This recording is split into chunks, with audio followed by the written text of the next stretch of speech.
Hello there, and welcome to Space Sleep Journey, where curiosity takes the gentle shape of a bedtime story and science moves at the pace of a quiet breath.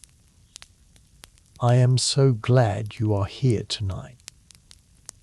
However your day has been, however heavy or bright or long, you can set it down now.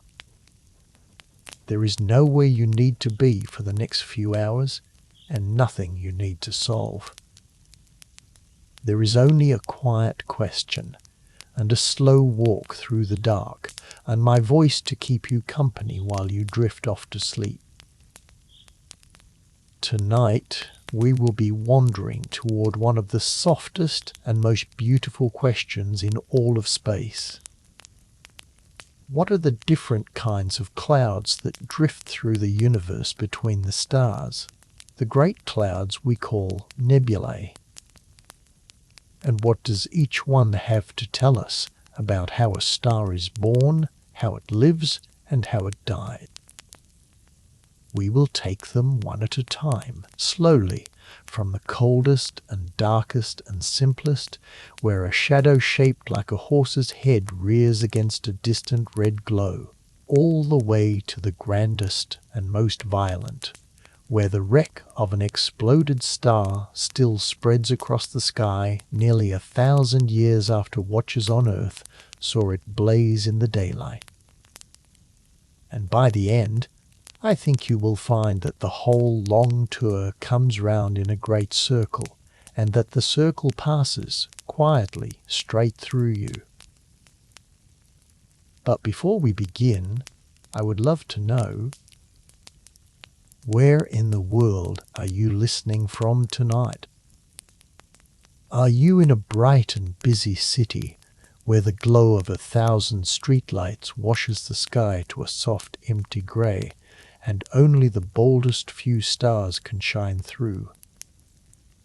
Or are you somewhere quiet and far from the towns, out where the night is truly dark, and on a clear evening the whole soft river of the Milky Way spills overhead, thick with more stars than anyone could ever hope to count? Wherever you are, whatever your own sky looks like tonight, I am glad you found your way here, and I would like you to picture, just for a moment, that the two of us are sitting out under that sky together, wherever it is, waiting for the stars to come out.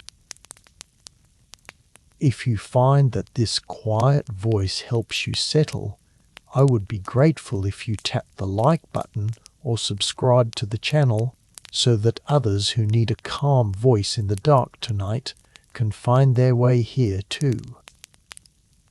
That is the only thing I will ask of you, and now it is asked, and we can let it go and turn to the stars.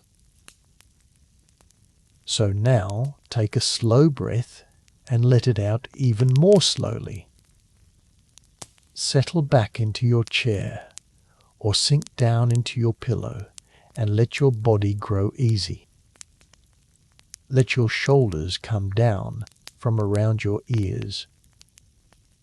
There is nothing to hurry toward. We have all night and nowhere else to be. And now imagine with me. Imagine the night is clear and cool, and you are lying back somewhere soft and open, far from any light, with the whole sky above you. The last colour of the sunset has drained away in the west, and the dark is coming on, gentle and deep. And as your eyes grow used to it, the stars begin to arrive. Not all at once, but one at a time, shy at first, then bolder, until the whole dome overhead is scattered with them, more and more the longer you look, faint ones crowding in behind the bright ones, until the sky is thick and deep and endless. And rising there in the east is a shape you know, 3 bright stars in a short straight row, the belt of Orion the hunter, with a faint line of stars hanging down from it that people have long called his sword. And if you look closely at that sword, if the night is dark enough and your eyes are patient enough, you will see that one of those points of light is not quite a star at all. It is a little smudge of glowing mist, soft and faint, a small pale cloud hanging among the stars. That smudge is a nebula. It is a cloud of gas and dust, so far away that its light has been travelling toward your eye for longer than there have been cities on the earth, and inside it, right now, in the cold and the dark, new stars are being born. And it is only one of many kinds of such clouds, drifting all through the great dark spaces between the stars, some of them cradles where stars begin, some of them the soft glowing ash of stars that have died.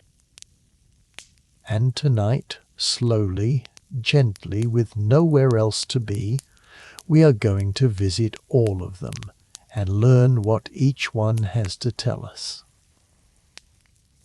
So let your eyes close now, if they have not already, and keep that dark, clear sky in your mind, with Orion rising and the stars still arriving one by one.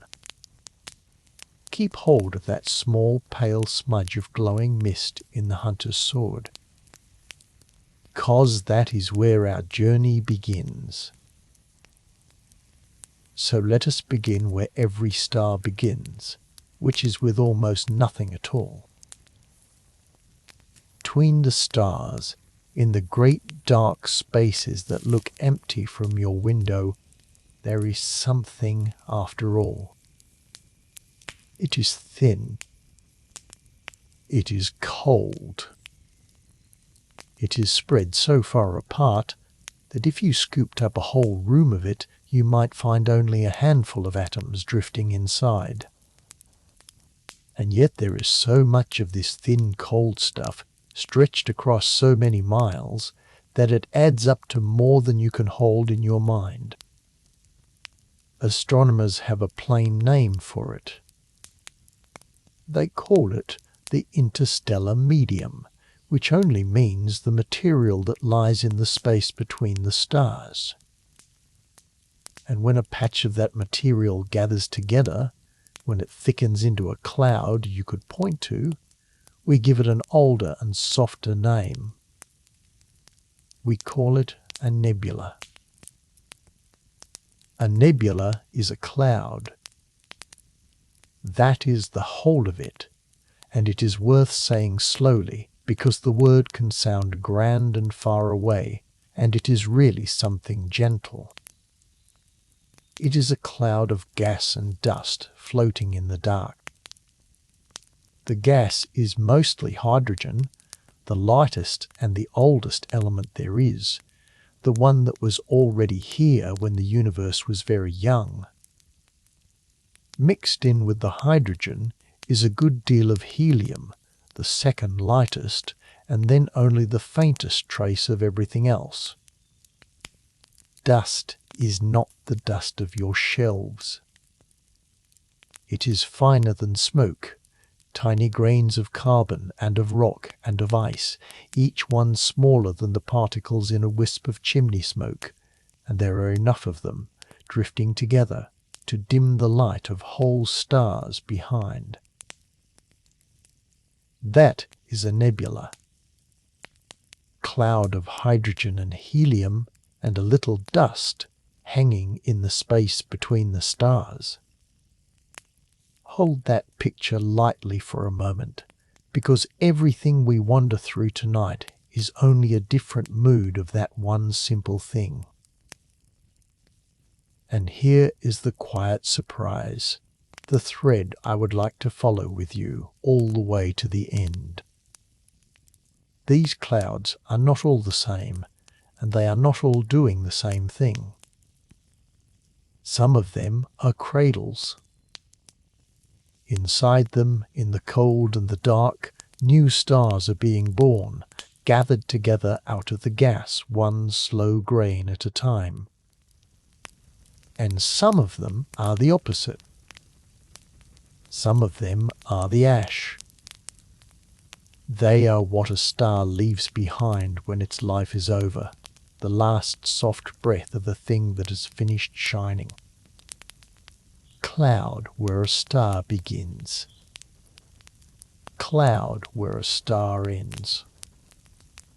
And the strange and lovely truth is that these are the same kind of cloud, made of the same kind of gas, turning in the same slow circle, over and over, for as long as the universe has been here. So the question I would like to carry with you tonight is a simple one, and we will take the whole of the night to answer it slowly, with nowhere else to be. What are the different kinds of nebulae drifting through the universe? And what does each one have to tell us about how a star is born, how it lives, and how it dies? We are going to take them in an order, you and I. Not a jumble, not a list rattled off, but a gentle walk from the simplest and the faintest to the grandest and the most violent. We will begin in the cold and the quiet, in the dark clouds where nothing yet shines. We will watch the first light come on. We will see the young stars set their gas aglow, and we will linger there in the warm red rooms where stars are made. We will pass the clouds that shine only with borrowed light, cool and blue and calm.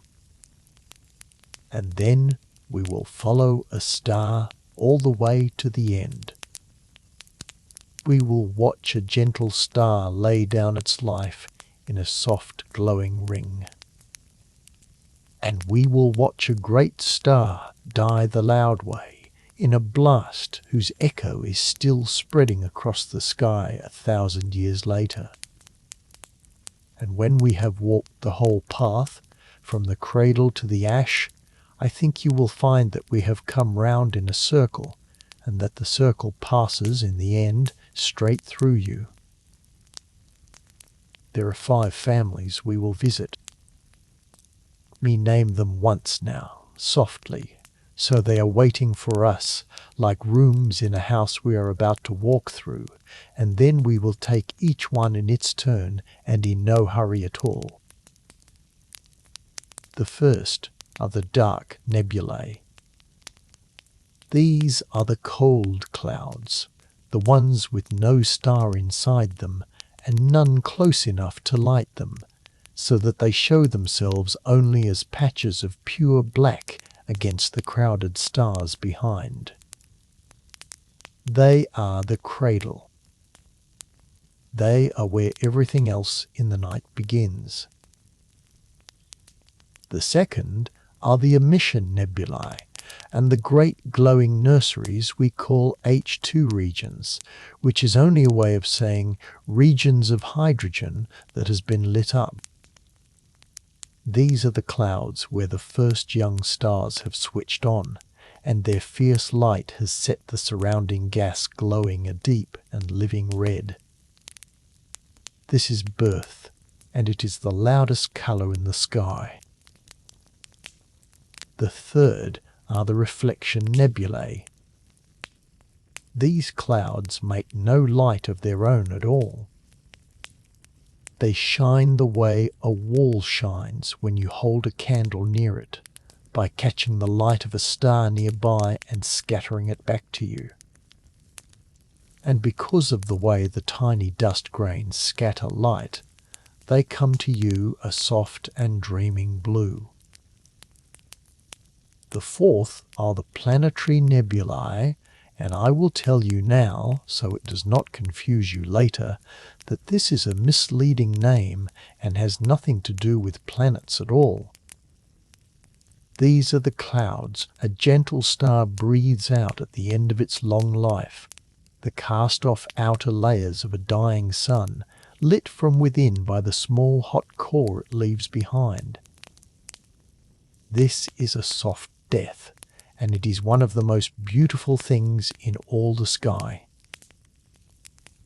And the fifth, the last room, are the supernova remnants, These are the wreckage of the great stars, the ones too massive to fade away quietly, the ones that end instead in a single tearing blast that can outshine an entire galaxy for a little while.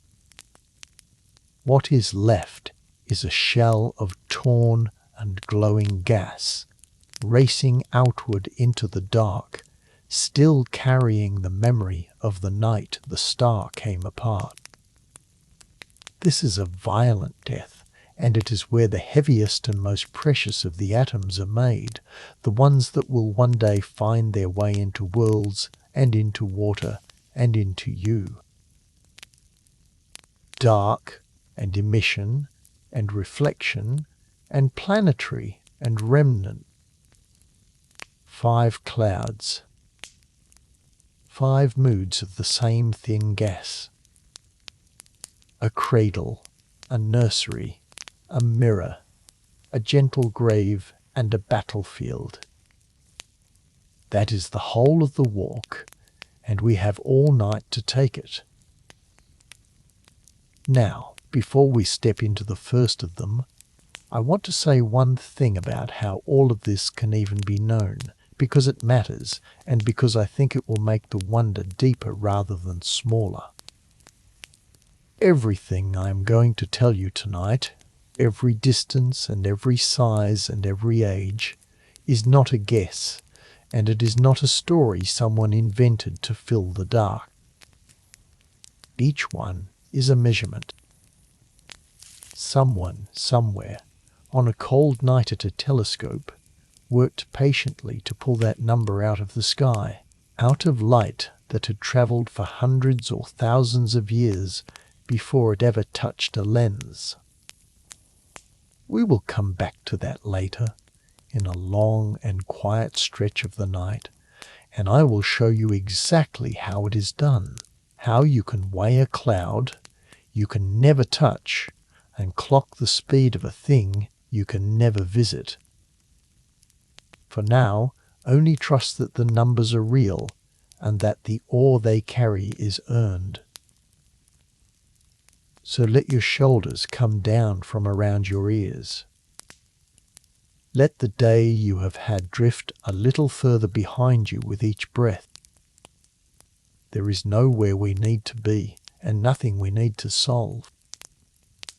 We are only going to walk together through the clouds that made the stars and the clouds the stars became. And the first place we are going is the coldest and the darkest of them all. It is the place where, if you were floating there yourself, you would see almost nothing, only a great soft absence where the stars should be. Does not glow. It does not shine. It gives off no light for your eyes to catch. And yet it is not empty, and it is not dead. It is, in fact, the most important room in the whole house, because it is the only place in all the universe where a new star can be made. Let us step into the dark. Picture, for a moment, the constellation of Orion, the hunter, one of the easiest shapes to find in the whole of the winter sky. Perhaps you have seen him yourself on a cold, clear night, 3 bright stars in a short straight row for his belt, and hanging down from that belt, a fainter line of stars that people have long called his sword. If you had very dark skies, far from any town, and a good pair of eyes or a small telescope, and you looked closely just below the leftmost star of that belt, you would come upon one of the most famous shapes in all of astronomy. Dark shape. A shape like the head and arching neck of a horse, cut in black, rearing up out of a faint red glow. That is the horse head. And it is a dark nebula, the purest example of the first family we came here to meet. Now I want you to understand what you are truly looking at when you look at the horse head, because it is stranger and simpler than it seems. You are not looking at a thing that glows. You are looking at a thing that blocks. The horse's head is a dense, cold cloud of gas and dust, and it has no star burning inside it, and no bright star close enough in front to light its face. So it does not shine at all. Only reason you can see it, the only reason it has a shape, is that behind it, farther away, there is a curtain of softly glowing red gas. The dark cloud stands in front of that red curtain, and its dust drinks up the light that tries to pass through, and so it prints itself against the glow as a silhouette, the way a hand held up before a candle prints a shadow on the wall. The horse is a shadow. It is darkness made visible only because there is light behind it, for the darkness to stand against. Let me give you the shape of it in numbers, gently, one at a time, because the numbers are where the wonder lives. The Horsehead Nebula lies about 1,375 light-years away from where you are lying right now. And I want to stop on that word light-year, because we are going to lean on it all night, and it is the single most useful ruler in all of astronomy. A light-year is not a measure of time, even though it sounds like one. It is a measure of distance. It is the distance that light travels in one whole year. And light is the fastest thing there is. Nothing in the universe moves faster. Light crosses the distance from the Earth to the Moon in a little over a second. Crosses from the Sun to the Earth, a journey of some 93 million miles in about 8 minutes. Now let that same light run at that same unimaginable speed, without stopping, without slowing, for one entire year, and the distance it covers in that year is 1 light year. It is a number so large that written out in miles it becomes almost meaningless. Nearly 6 trillion miles, a 6 with 12 zeros trailing after it. And the Horsehead is 1,375 of those. 1,375 light years. Which means the faint red glow you would catch below Orion's belt tonight did not leave that cloud tonight, or last year, or in your lifetime at all.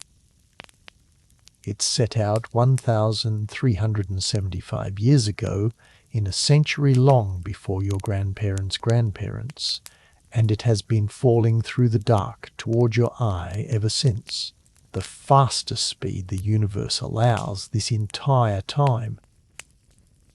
You are not seeing the Horsehead as it is. You are seeing it as it was. You are looking, quite literally, into the deep past. The dark cloud of the horse itself is about 5 light years tall from the base of its neck to the tip of its mane.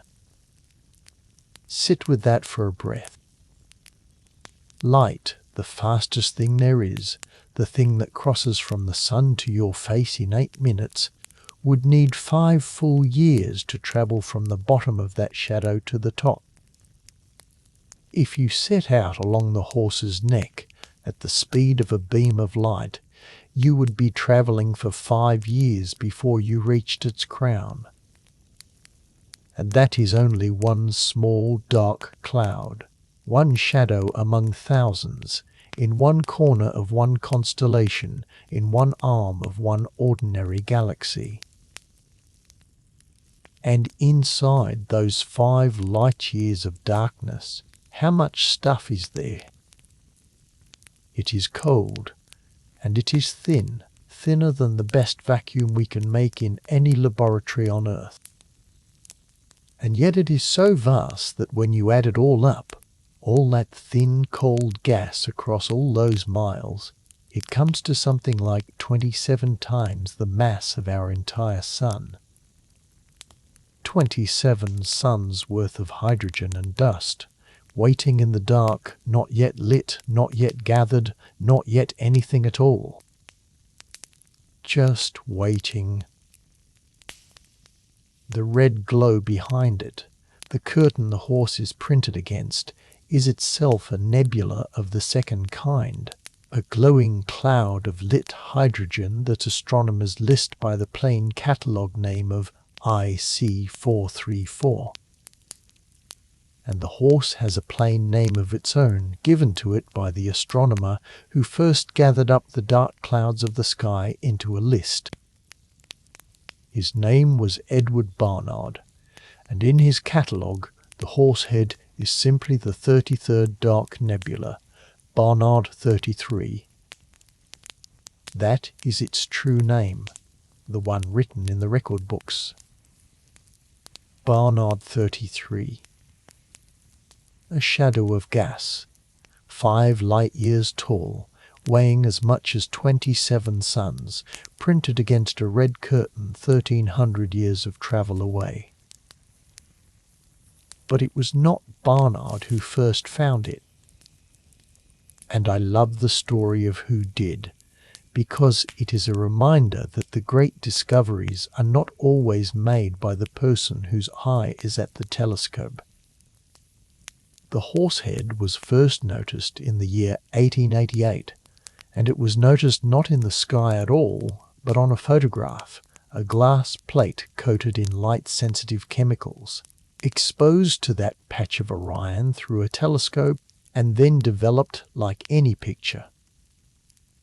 And the person who was studying that plate, who saw the strange notch of darkness biting into the glow and understood that it was real, was a woman named Williamina Fleming. She worked at the Harvard College Observatory, one of a group of women hired to do the painstaking work of measuring and cataloguing the stars on plate after plate after plate. She had come to that work by a hard road, and she had a sharp and careful eye, and on one of those plates, in 1888, she caught the shape that the whole world would come to know as the horsehead. A shadow found in a photograph by a woman bent over a glass plate in the lamplight more than 130 years ago. So this is where we begin, and it is worth understanding why we begin here, in the cold and the dark, and not somewhere brighter. We begin here because this cold, dark stuff, this thin, waiting gas that gives off no light at all, is the only place in the entire universe where a star can be made. Everything bright in the night sky, every star you have ever wished on, every sun with its ring of planets, every point of light that has ever guided a traveller home, began in a cloud exactly like this one. Just silent, giving nothing away. So let us stay here a while, in the dark, and watch the impossible thing happen. Let us watch a star be born. How does it start? How does a cloud of cold, thin gas, spread so far apart that it is thinner than any emptiness we can make on Earth, ever pull itself together into something as fierce and bright as the sun? The answer is the oldest and most patient force there is. The answer is gravity. Every speck of matter in the universe pulls, ever so gently, on every other speck. You pull on the walls of your room, and they pull on you far too faintly to feel. A single atom of hydrogen drifting in the dark pulls on its neighbour unimaginably softly across the cold. On its own, one atom's pull does nothing. But a cloud is not one atom. Cloud is more atoms than there are grains of sand on every beach on earth, and then more again, and their tiny pulls all add together, all reaching inward toward the crowded middle of the cloud. And so, very slowly, over ages that make a human life look like the flare of a single spark, the cloud begins to fall inward upon itself, begins to gather, begins to collapse. Does not happen evenly, and this matters. A real cloud is lumpy.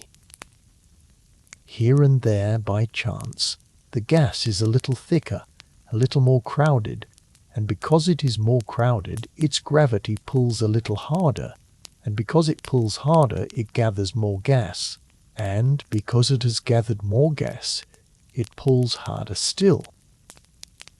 The thick places grow thicker. The dense knots draw in the thin gas around them. And in the heart of the cold cloud, in the darkest and most hidden places, matter begins to pile up into deep, dense cores, each one falling inward toward its own center, each one growing warmer as it falls. Because that is the other half of the secret. When gas falls together, it heats up. You have felt a small cousin of this yourself, if you have ever pumped up a bicycle tire and felt the pump grow warm under your hand. Squeeze a gas, crowd it into a smaller space, and it grows hot. Now squeeze a cloud of gas with the whole patient weight of 27 suns, falling inward for age upon age, and the heat at the center climbs and climbs. Began as some of the coldest stuff in all the universe, colder than anything you could touch, begins in its deepest hidden core to warm, and then to glow, and then to burn. The whole of that slow gathering, from the first faint stirring in the cold cloud to the moment a true star switches on, is not a quick thing. It can take on the order of many millions of years, and by some reckonings for the larger clouds, it stretches across tens of millions of years, 10, 20, 30 million years of patient falling in the dark. There is no clock in the universe more unhurried than this one. A star is not struck like a match. It is gathered like a slow, indrawn breath that takes 10 million years to finish. And then, at last, in the very center of that gathering knot, something changes that changes everything. Core grows so hot and so crowded, so heavy with the weight of all the gas pressing down from above, that the temperature there climbs to something near 10 million degrees. And at 10 million degrees, hydrogen stops merely being hot. It begins to fuse. Tiny cores of the hydrogen atoms, which normally push each other away, are now slammed together so hard and so often that they stick and merge, and in merging they release a flood of energy, a light, and a heat born deep in the heart of the cloud. That is the moment. That is a star switching on. That first spark of fusion in the crowded core is the birth we came all this way to witness, and once it begins, it will burn on in a well-behaved star like our Sun for billions upon billions of years. The new star, newly lit, now pushes back.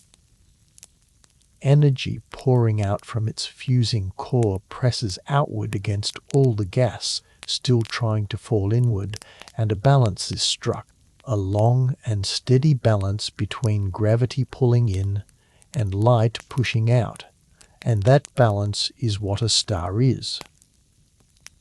A star is a cloud that fell so far it caught fire and now holds itself up by burning. It will hold that balance for the whole of its long life, until one far day the fuel runs low and the balance breaks, and we will follow it to that day too, before the night is through. Now I want to be honest with you about one part of this, because honesty is its own kind of comfort, and because I would rather tell you what we truly know than pretend the sky holds no more mysteries. The broad picture I have just drawn of a cold cloud falling inward under gravity until its core catches fire is well understood and widely agreed upon. It is not a guess. But the very first steps, the exact moment, and the exact reason that a particular patch of a particular cloud tips over from merely drifting into truly collapsing, that is still an open question, still being studied by people who spend their lives on it. Something has to give the cloud its first push. Perhaps it is the shove of a nearby star's wind. Perhaps it is the shock wave from a distant explosion rolling through the gas. Perhaps it is the slow drift of the cloud through the crowded arm of the galaxy. There are good ideas, and there is real evidence for several of them, and there is not yet one settled answer for every case. So when I tell you a star is born, know that we understand the story well, and know also that its opening line is still being written. There is nothing wrong with that. A universe with a few mysteries left in it is a kinder place to fall asleep in than one where everything is already known. So we have watched the dark cloud gather itself and catch fire. We have seen the first star switch on in the cold. But here is the thing about a newborn star. It does not stay hidden in the dark for long. It has just become the brightest, fiercest thing for light years around, and its light is about to change the whole cloud around it and turn the dark cradle into something that glows.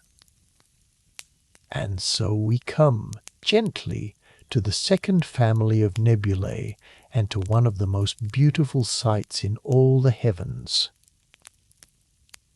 Let us leave the shadow of the horse and drop our gaze just a little down along the sword of Orion to the middle star of that hanging line.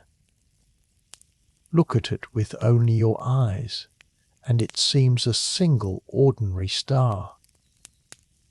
But it is not a star at all. It is a cloud. It is the great Orion Nebula, and it is close enough and bright enough that you can see it faintly as a small smudge of misty light with nothing but your own eyes on the dark night. It is the nearest place to Earth where great stars are being born in number, and it is the second family we came to meet. It is an emission nebula, a cloud that shines with its own light. Where does that light come from? It comes from the newborn stars inside. When a star switches on inside a cloud, and especially when it is one of the big, hot, blue-white stars, it does not only give off the gentle warm light of a sun like ours, pours out a fierce, high, invisible light, the kind we call ultraviolet, the very same kind that burns your skin at the beach, only far, far stronger. And that fierce light does something to the hydrogen gas around the star. Tears it apart. The cloud, but the atoms themselves. Each atom of hydrogen is normally a tiny core with a single smaller speck, an electron, held in orbit around it. The star's ultraviolet light is so strong that it knocks that electron clean off and sends it flying free. We have a word for an atom that has had its electrons stripped away like that. We say it has been ionized. And a great cloud of hydrogen that has been ionized by the light of hot young stars has a name of its own, one you will hear again tonight. Astronomers call it an H2 region, which is simply their shorthand for a region of ionized hydrogen.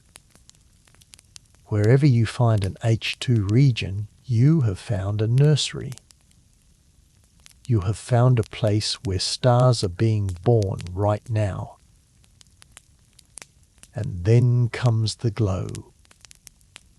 Those freed electrons do not stay free forever. Sooner or later, each one finds a bare hydrogen core again and settles back into orbit around it. And as it settles, as it drops back down to where it belongs, it lets go of a little packet of light across a whole vast cloud with countless electrons falling back home, countless times every second. All those little packets of light add together into a steady, living glow. And the color of that glow, the color that pours out most strongly when hydrogen catches its electron and settles down, is a deep and unmistakable red. It is the truest red in all the sky. Astronomers even have a name for that particular shade of hydrogen light. They call it hydrogen alpha. It is the red of the curtain behind the horsehead. It is the red of the Orion Nebula's glowing heart. It is, in a real sense, the color of birth, the color a cloud turns when the first stars inside it come alight. So when you look at the Orion Nebula, you are not looking at reflected light, and you are not looking at a shadow. You are looking at hydrogen gas that has been torn apart by the fierce light of newborn stars, and is glowing red as it heals, atom by atom, electron by electron, a whole cloud lit from the inside by the act of stars being born. It is a nursery with its lamp on. And what a lamp it is! Place the Orion Nebula in the same slow numbers we gave the horse, so you can feel the size of the room we have stepped into.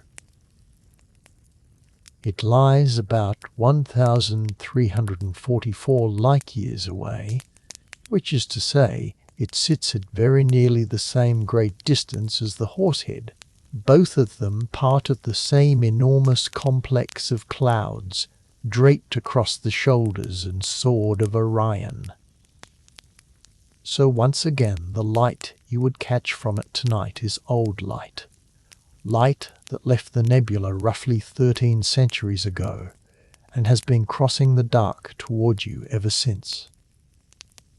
When that glow set out, there were no telescopes, no photographs, no one on Earth who knew the nebula was there at all.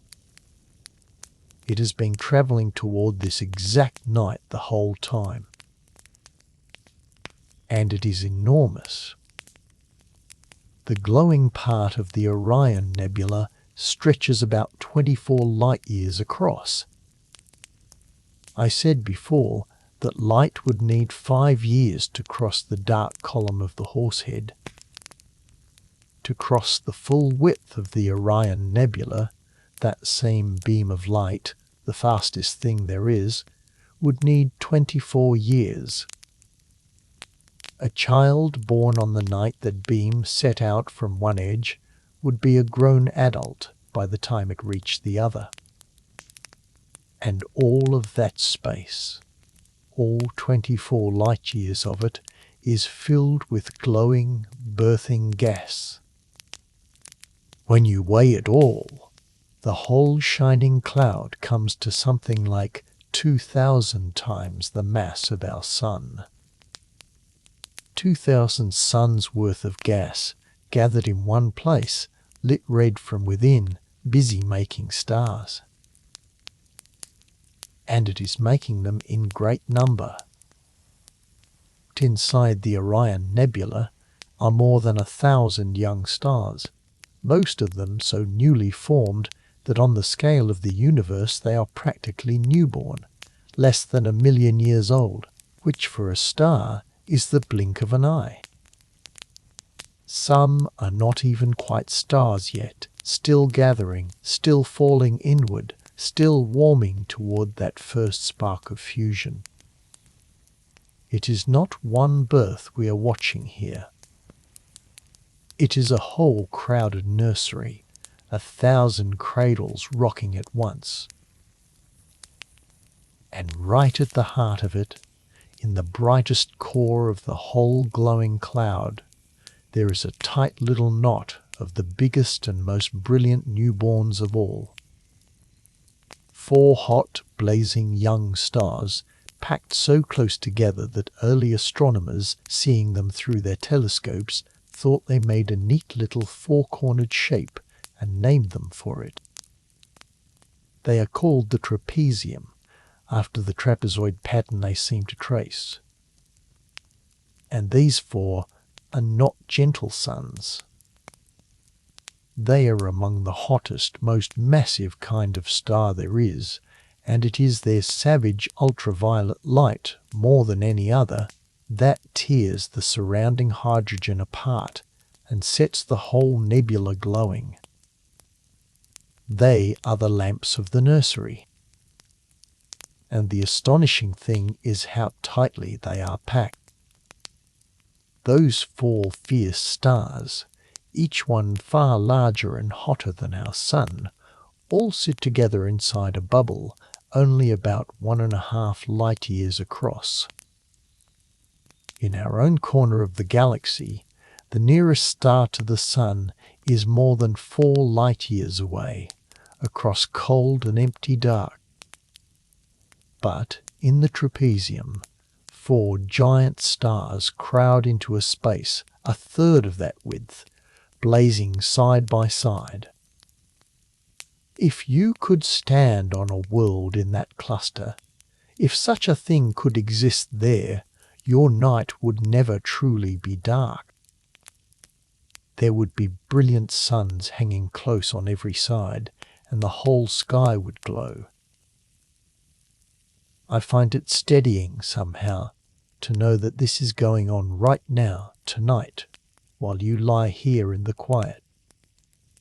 1,300 years of travel away in the sword of Orion, 1,000 stars are being born in a cloud of glowing red hydrogen, and 4 fierce young suns are blazing at its heart, and none of it makes a sound, and none of it needs anything from us, and it has been happening for far longer than there have been people to look up and wonder at it. The nursery does not sleep. But you may. Now let me take you to one more nursery before we move on, because it is perhaps the most famous single image in all of astronomy, and because it shows the birth of stars caught in the very act, frozen in towers of gas and dust that you have almost certainly seen, even if you never knew their name. Farther off than Orion, about 6,500 light-years away, there is another great glowing cloud, another emission nebula, another nursery of newborn stars. It is called the Eagle Nebula.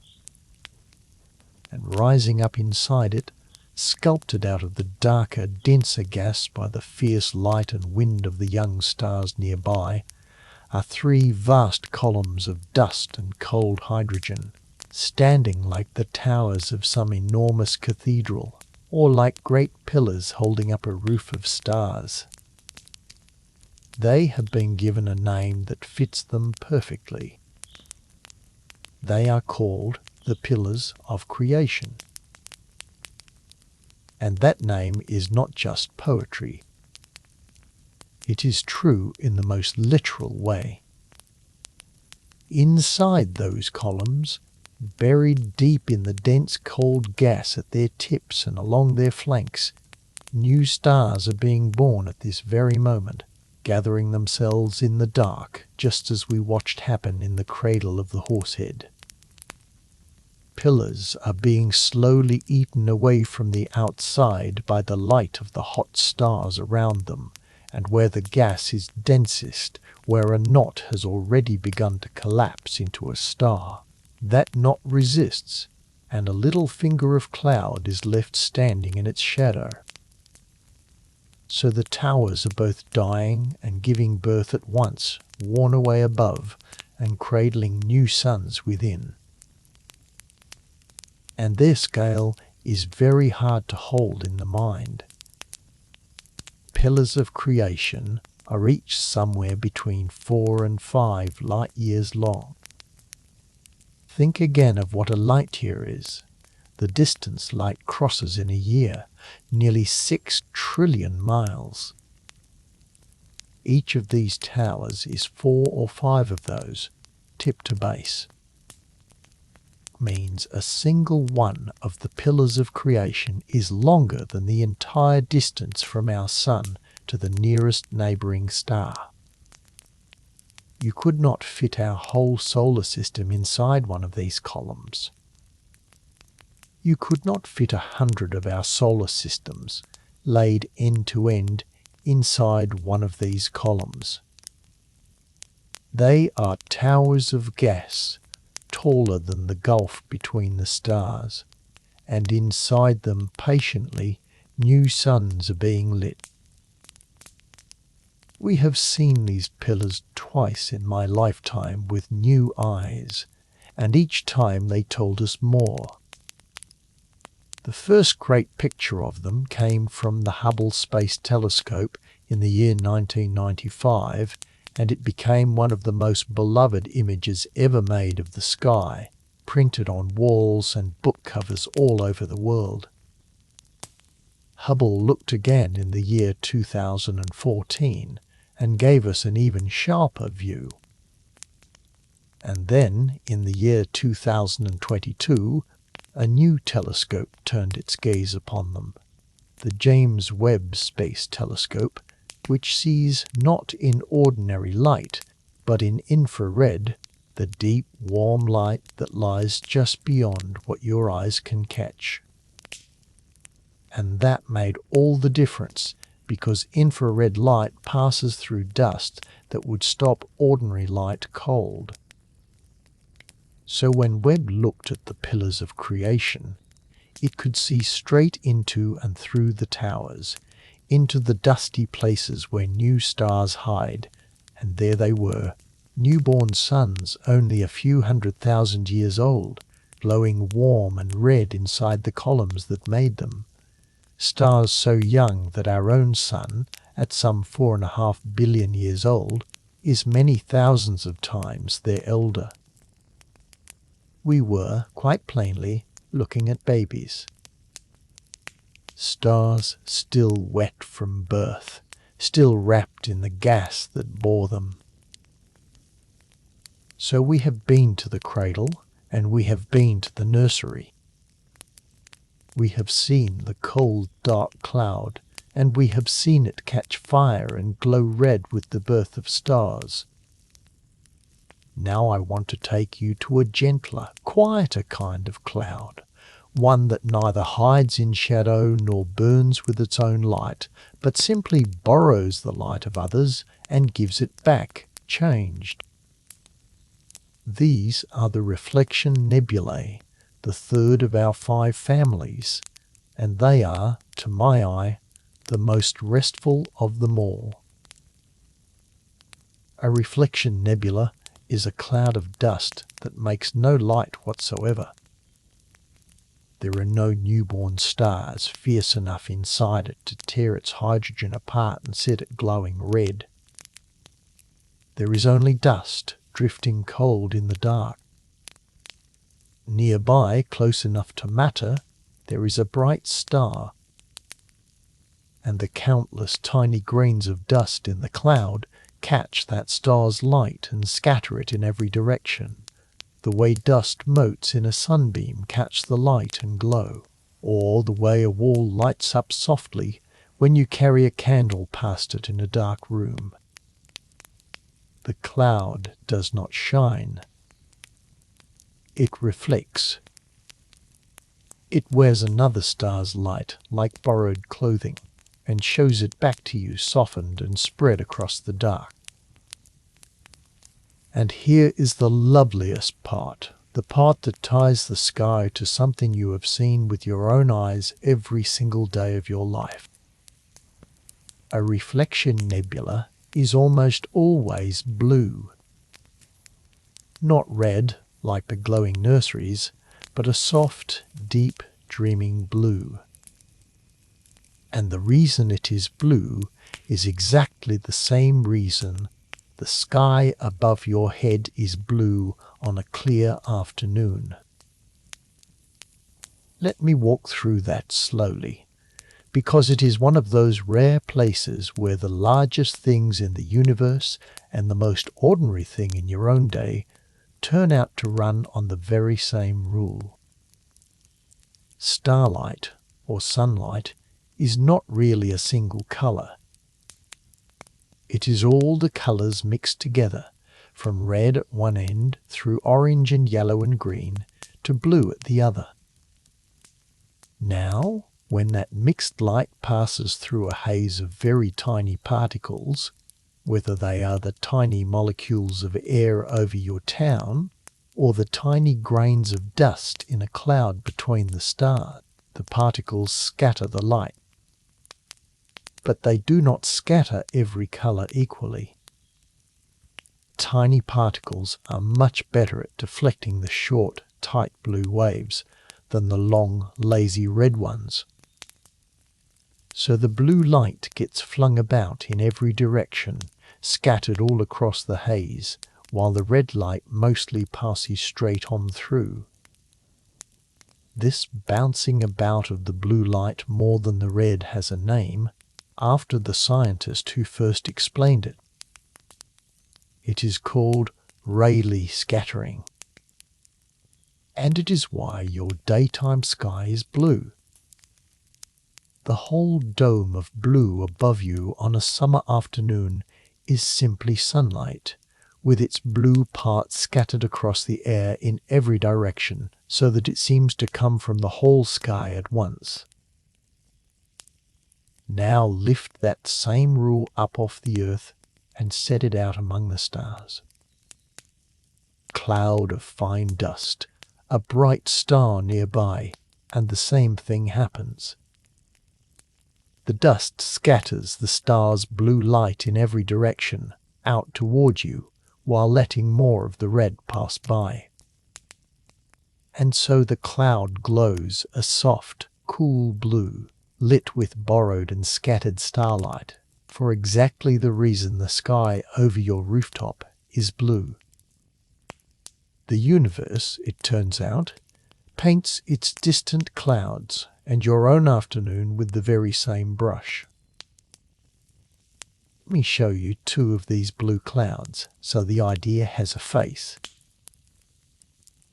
The first is a cluster of stars you may well have seen and not known you were seeing.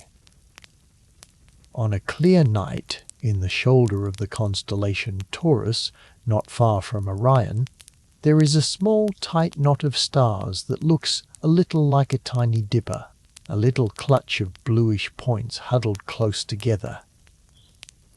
Many cultures across the world have noticed it and named it.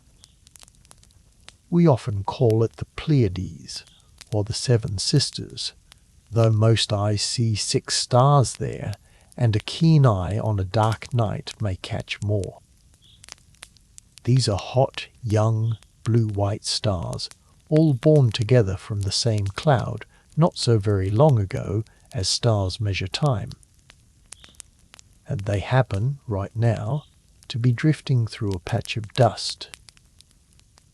So around them, and most beautifully around one of the sisters, a star named Merope, there hangs a soft blue haze, a veil of dust lit by the stars it wraps. That haze is a reflection nebula. If you could see it clearly, it would look like the stars were tangled in a drift of blue smoke or wrapped in a breath of frost caught in moonlight. It is the same blue as your sky, scattered off dust between the stars, wrapped around 6 young sisters in the winter dark. The second is stranger and quieter, and it has one of the finest names in all the sky. Off in the constellation of Eridanus, the river, near the bright foot of Orion, there is a very large, very faint cloud of dust-shaped, if you use your imagination, like a face in profile, a long nose and a jutting chin and a hollow eye, the whole thing tipped back as if gazing up. People have long called it the Witch-Head Nebula, and it is a reflection nebula of the purest sort. It makes no light of its own at all. It shines only because, off to one side, there burns one of the brightest stars in the entire night sky, the brilliant blue-white star Rigel, which marks the foot of Orion the hunter. Rigel pours out its light, and the great faint cloud of the witch-head catches that light on its dust and scatters it back, blue and cold and dim, so that the witch's profile glows faintly in the dark, lit entirely by a star that is not even part of her. The witch-head is enormous, spanning something like 50 light-years from crown to chin, and yet so faint, so gently lit by that borrowed glow, that you would need a dark sky and patient eyes, and a good instrument to catch her at all. A face 50 light-years long, drawn in scattered starlight, watching the river of the sky. There is something tender about the reflection nebulae, I think. They ask for nothing. They burn no fuel. They tear nothing apart. They simply drift in the dark, and when a star happens to shine nearby, they gather up a little of its light and give it back to the night, softened and blue. They are the sky at its most restful, and a good place to pause and take a slow breath before we turn, as we now must, from the birth and the youth of stars toward their long endings. Because every star that we have watched being born, every fierce young sun in the trapezium, every newborn glowing in the pillars of creation, every blue sister of the Pleiades, is living on borrowed time. Not soon, not in any span that should trouble your rest tonight, but surely. A star burns by fusing the hydrogen in its core, and no store of fuel, however vast, lasts forever. One day, for every star, the fuel in the core runs low, and the long steady balance between the pull of gravity and the push of light begins, at last, to fail. And what happens then, how a star dies, is one of the most beautiful and most important stories in all the universe. It is beautiful because a dying star makes some of the loveliest clouds in the sky. And it is important because those dying clouds are where the stuff of new worlds and of new life is made and scattered. So let us follow a star to its ending. And there are two very different endings depending on how large the star was to begin with, so we will take them one at a time. First, the gentle death, the quiet one, the kind that waits in the far distant future for a modest star like our own sun. A star like our sun is not one of the giants. It is a steady, middling star, and it will live a very long life, something on the order of 10 billion years of calm and even burning, of which it has so far used up a little under half. For all those billions of years it fuses hydrogen into helium in its core, and holds itself up and shines. But hydrogen in the core is not endless, and when at last the core has turned most of its hydrogen to helium, the calm begins to end. Core, no longer able to burn as it did, starts to shrink and heat, and in a strange twist the outer parts of the star respond by swelling enormously outward. The star puffs up into a vast, cool red giant, swelling to many times its old size, so large that when this happens to our own sun, it will swell out past the orbit of the innermost planets, and the sky of any far descendant left on Earth would be filled edge to edge with a huge and sullen red sun. But a red giant is a loose and unsettled thing, and it cannot hold on to its swollen outer layers. Gently, over many thousands of years, it begins to let them go. Breathes them off into space, shell after shell of gas, drifting slowly outward into the dark.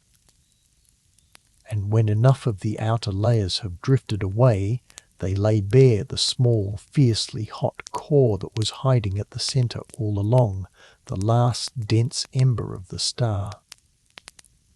And that exposed core is so hot that its light, its fierce ultraviolet light, reaches out and lights up the shells of cast-off gas from within, and sets them glowing, the same way the young stars lit the hydrogen of the nurseries. And so, around the dying ember of the star, there appears a glowing ring, or shell, or bubble of softly lit gas, one of the most delicate and beautiful sights in all the sky. This is a planetary nebula. And now I must keep the promise I made you at the very beginning of the night, and clear up the strange, misleading name, because it has confused people for 200 years, and I do not want it to confuse you.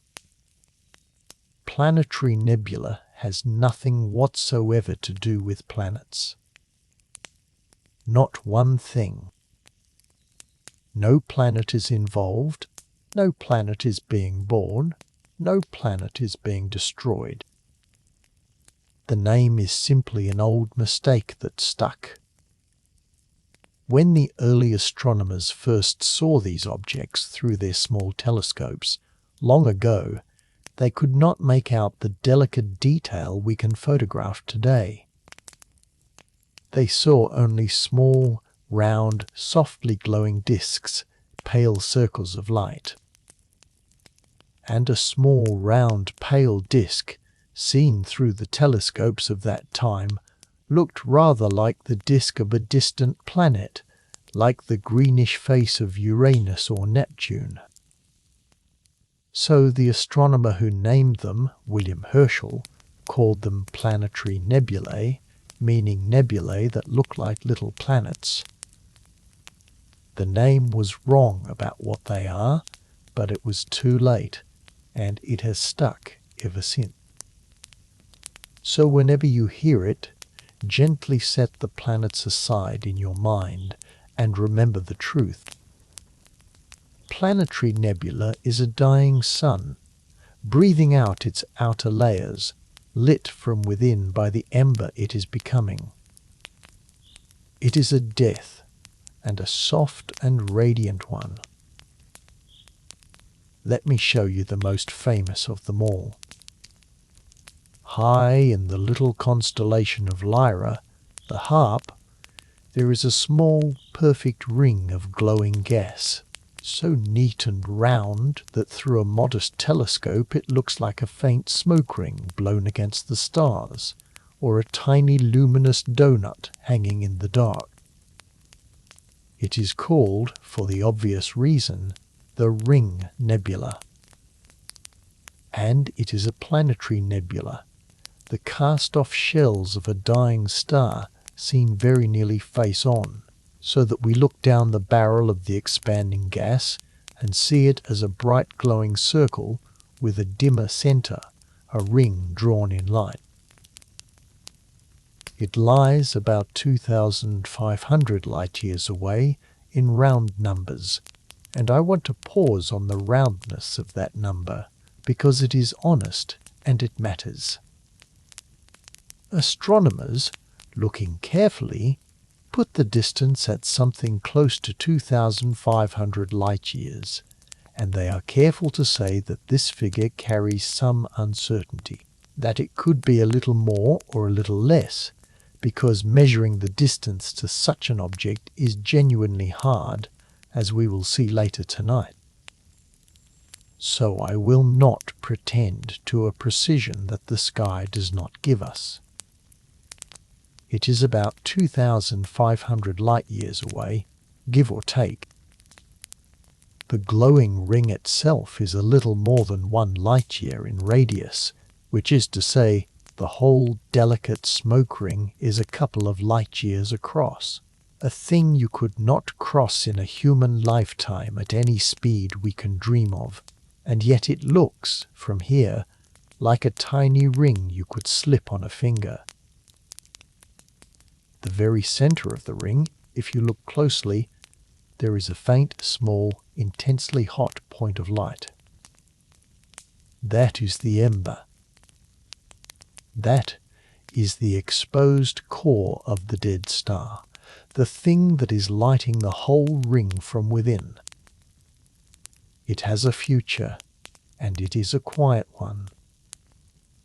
Slowly, over a very long time, it will cool and dim and fade, settling down into what we call a white dwarf, a small, dense, gently cooling cinder about the size of the Earth, but carrying much of the mass of a star, which will sit there in the dark, cooling for ages upon ages, giving off less and less light, until at last it is cold.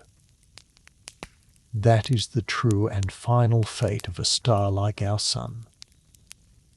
Not a bang, but a long, slow fading. A glowing ring for a while, and then a cooling cinder forever.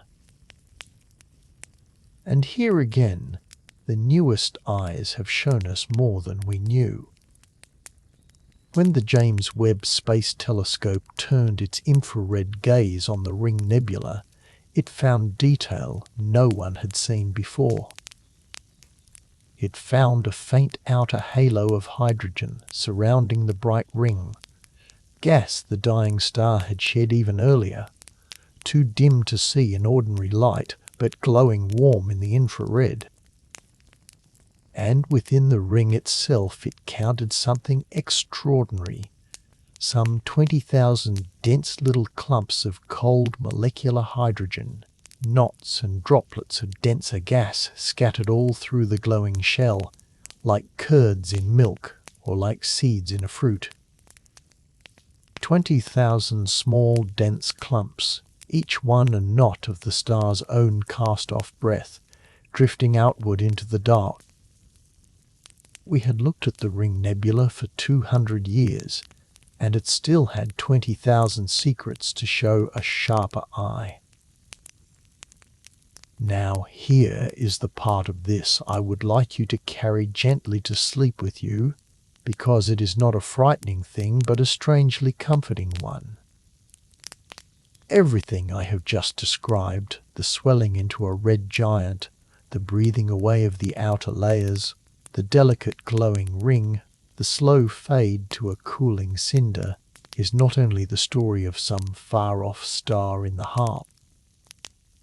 It is the story of our own sun.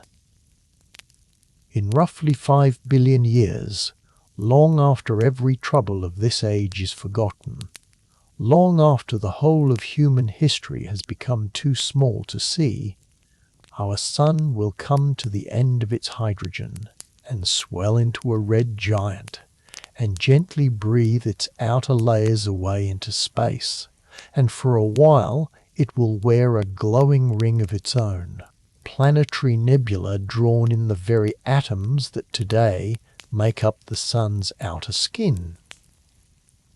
And then its core will settle down into a white dwarf, a cooling ember where a star once was. This is not a disaster to fear tonight. It is so distant that the number 5 billion years is really just another way of saying forever, as far as any of us is concerned. But it is good, I think, to know that our own star will end the gentle way. Not in violence. In a soft glowing ring, and then a long and peaceful cooling in the dark. Not every star gets to die so gently. The great stars, the giants, the ones many times heavier than our sun, have a very different ending waiting for them. And it is the loudest event in the entire universe. A great star burns fast and lives hard. Where our sun sips its fuel and will last 10 billion years, a giant star many times its mass burns through its store in only a few million, blazing far brighter and far hotter, living fast and dying young. And when such a star reaches the end, it does not merely puff off its outer layers and settle into a quiet ember. It cannot. It is far too heavy for that gentle path. Instead, when its core at last runs out of the fuel that held it up, the whole enormous weight of the star comes crashing down on the center in a fraction of a second, and the core is crushed beyond anything we have words for, and then the whole star rebounds and tears itself apart in a single titanic explosion. We call that explosion a supernova. And for a few weeks, a single dying star can shine as brightly as 100 billion ordinary stars, as brightly as an entire galaxy, a single point of light outshining everything around it. What is left behind, after the flash has faded, is the fifth and final family of our tour. It is the wreckage. It is the torn and scattered outer body of the star, blasted outward into space at unthinkable speed, ploughing into the thin gas of the interstellar medium, glowing in twisted filaments and ragged shells as it goes. We call it a supernova remnant. It is a violent death made visible, a cloud of glowing debris expanding across the sky, still carrying the shock and the heat of the night the star came apart. And it is, for all its violence, one of the most important clouds in all the universe, for reasons we will come to before the night is done. Let me show you the most famous one, and it comes with a story that ties the deep sky to a real night on Earth, nearly 1,000 years ago, when people who knew nothing of any of this looked up and saw a star that should not have been there. In the constellation of Taurus, the bull, not far from the Pleiades we visited a little while ago, there is a ragged, glowing, oval cloud of torn gas, threaded through with delicate filaments of red and gold and green, forever expanding, forever cooling. The wreck of a star that died in an explosion we can still see the ruins of today. It is called the Crab Nebula, named long ago for the way its tangled filaments reminded an early observer of the legs of a crab. And it is a supernova remnant, the scattered body of a great star that ended its life in a single tremendous blast. And here is the wonderful thing. We know exactly when that star exploded. We know the year. We know the season. Because when it happened, people saw it. In the year 1054, astronomers in China and in Japan, and very likely watchers in other lands as well, one night, and saw a new star blazing in the sky where no star had been before. It was so bright, this new star, this guest star as the Chinese records called it, that for 23 days it could be seen even in broad daylight, a point of light burning in the blue afternoon sky, bright enough to see against the sun's own glare. Imagine that. Imagine standing in a field almost 1,000 years ago, under a bright noon sky, and seeing a single fierce star hanging there in the daylight, when no one had ever seen a star before, and no one could tell you what it was, or whether it meant something terrible or wonderful. 23 days it burned by day, and for many months more it could be seen at night, and then, slowly, it faded and was gone. And the watchers wrote it down carefully in their records and moved on with their lives, never knowing what they had truly witnessed. They had witnessed was the death of a great star, a supernova, and the cloud we call the Crab Nebula is the wreckage of that very explosion, the same one those watchers saw blaze in the daylight in the year 1054. The light of that death took a long time to reach them, of course, for the Crab Nebula lies about 6,500 light-years away. So the star had truly exploded thousands of years before any human saw it, and its light had been crossing the dark all that time, and it simply happened to arrive at Earth in the autumn of the year 1054, and to be written into the records of people who had no way to know what they were recording.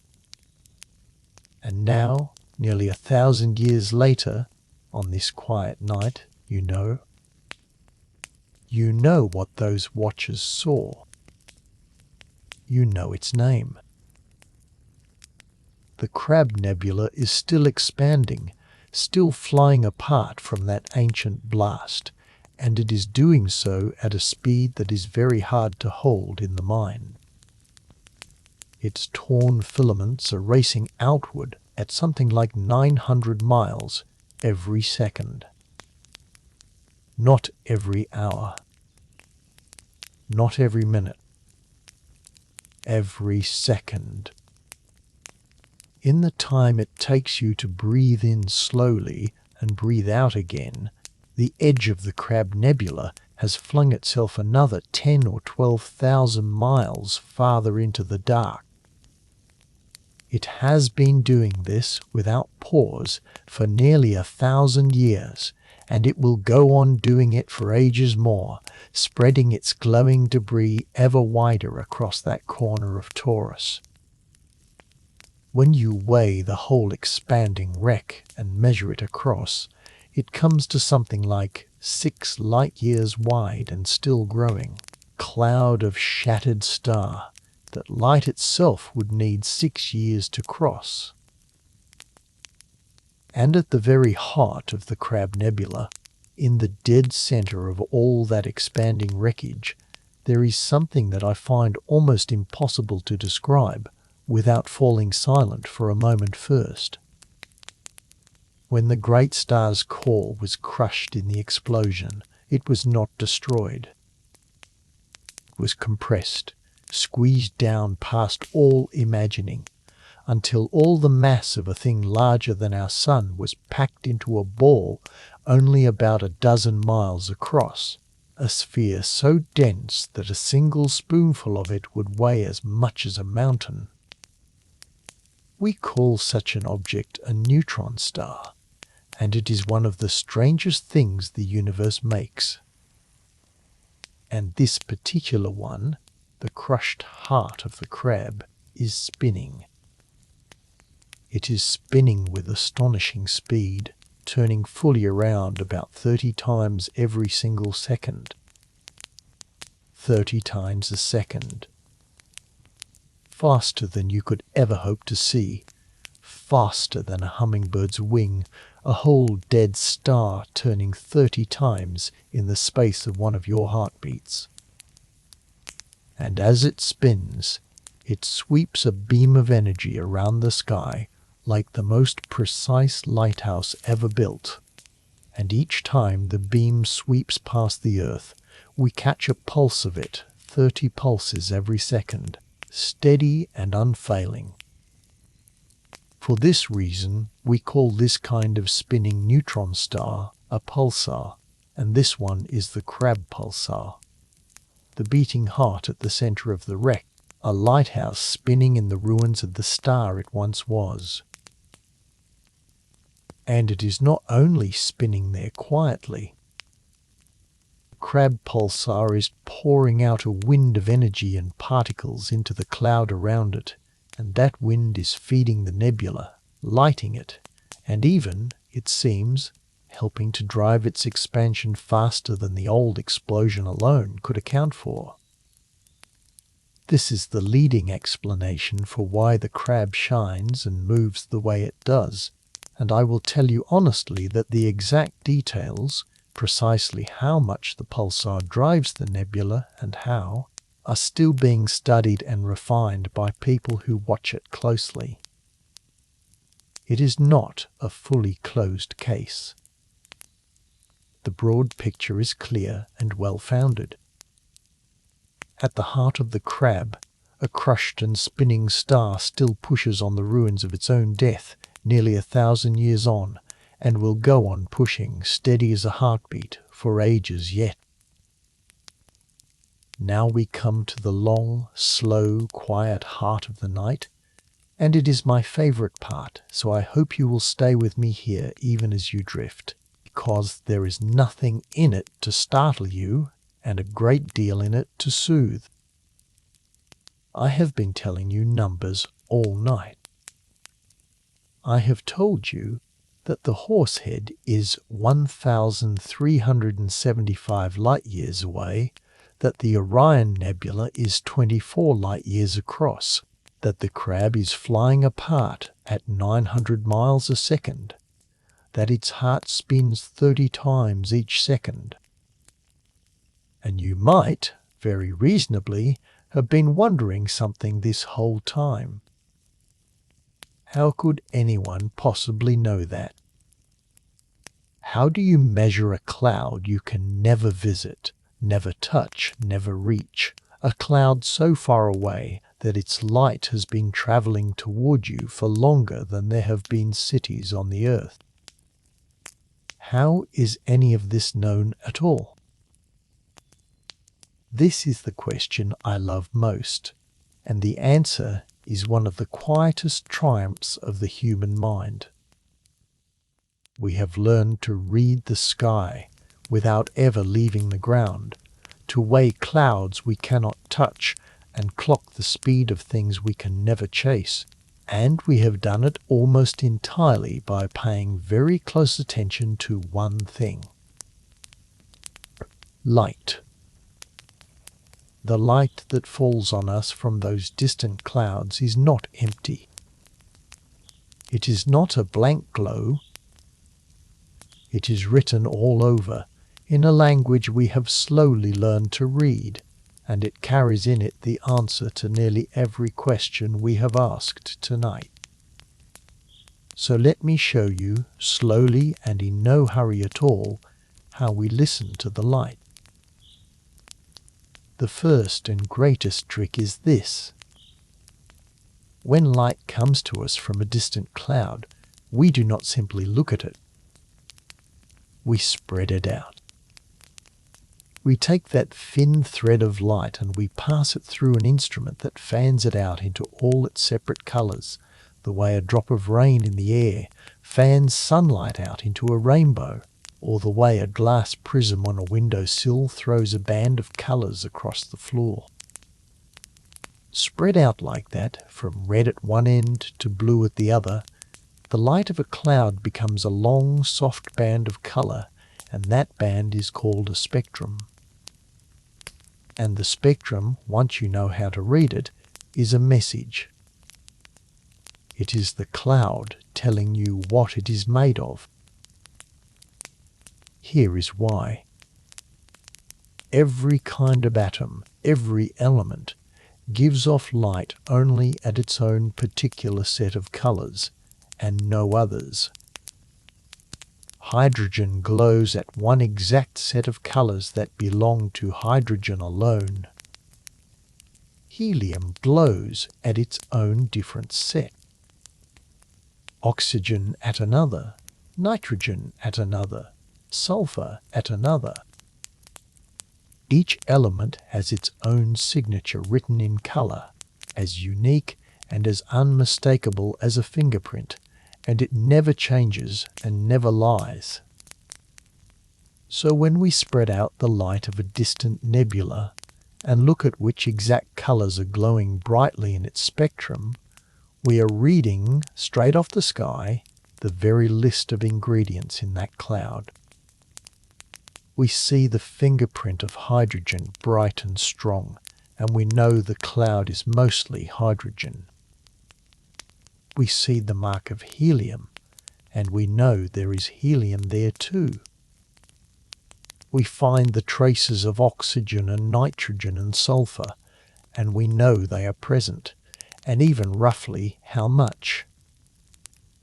We are, in the most real way, reading the recipe of a cloud that is thousands of light years away by nothing but the colours of its glow. And it tells us more than what the cloud is made of. It tells us what is happening inside it. Remember the glowing nurseries, the emission nebulae, where the fierce light of young stars had torn the electrons off the hydrogen atoms, and how the atoms glowed a deep red as the electrons settled back home. That deep red glow has an exact place in the spectrum, a single bright line of red at one precise colour, the one astronomers call the hydrogen alpha line. And when we spread out the light of a cloud and see that one particular red line blazing brightly, we know at once that we are looking at hydrogen that has been ionized and is glowing as it recombines. We know from that single bright red line that this is a nursery, that hot young stars are inside it lighting the gas. The spectrum does not just tell us what the cloud is made of. It tells us that stars are being born inside it. All of that, read off a band of colours, from a cloud too far to ever reach. Now let me show you the second great trick, because it is even more wonderful, and it is how we clock the speed of the crab. Turns out that those exact colour signatures, those fingerprint lines, do not only tell us what an element is, they also tell us whether it is moving toward us or away from us, and how fast. And the reason is something you have heard with your own ears many times, though you may never have thought of it as a key to the stars. Think of standing by a road as a fast car or a train goes past, sounding its horn. As it rushes toward you, the pitch of the horn sounds higher than it really is, tightened up, raised. And the instant it passes and begins rushing away, the pitch drops, loosens, falls lower. The horn itself never changed its note. What changed was that the sound waves were squeezed a little tighter as the source rushed toward you, and stretched a little longer as it rushed away, and your ear hears squeezed waves as a higher pitch and stretched waves as a lower one. That shift in pitch from a moving thing has a name. It is called the Doppler shift, after the man who first explained it. And light does exactly the same thing. Light comes in waves too, and the color of light is set by how tightly the waves are packed, with blue light being tightly packed and red light being more stretched out. So when a glowing cloud is rushing toward us, its light waves get squeezed a little tighter, and every one of those fingerprint color lines shifts a little toward the blue end of the spectrum. And when a cloud is rushing away from us, its light waves get stretched a little longer, and all its fingerprint lines shift a little toward the red end.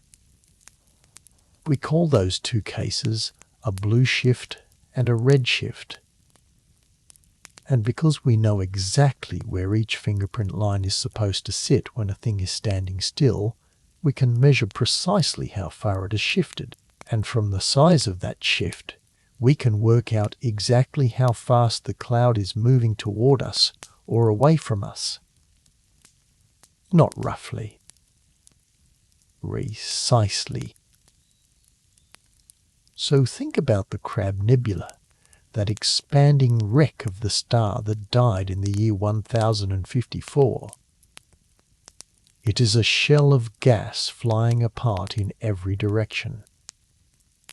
The near side of the shell is rushing toward us, and its light is shifted toward the blue. The far side of the shell is rushing away from us, and its light is shifted toward the red. And by spreading out the light of the crab and measuring exactly how far the near side is blue shifted and the far side is red shifted, astronomers can read straight off the spectrum how fast the shell is expanding. That is where the number comes from.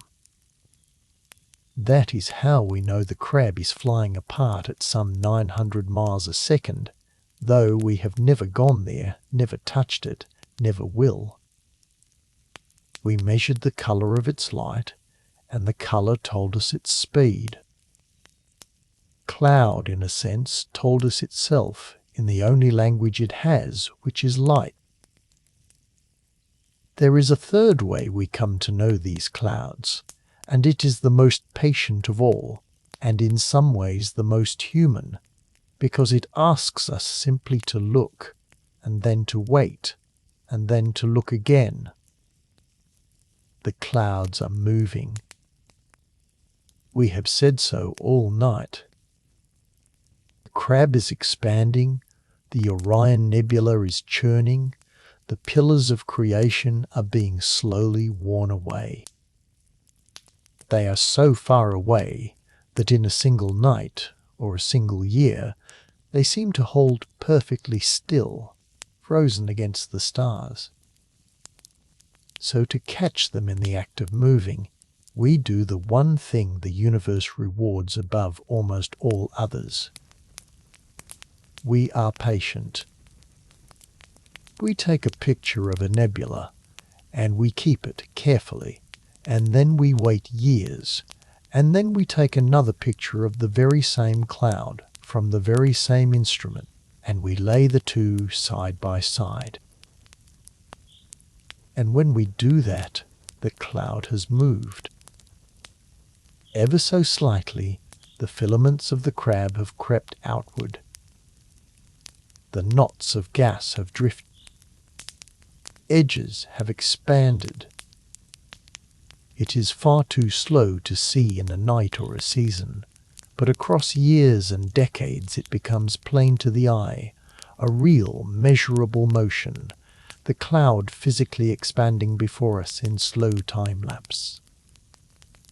The Hubble Space Telescope did exactly this with the Crab Nebula.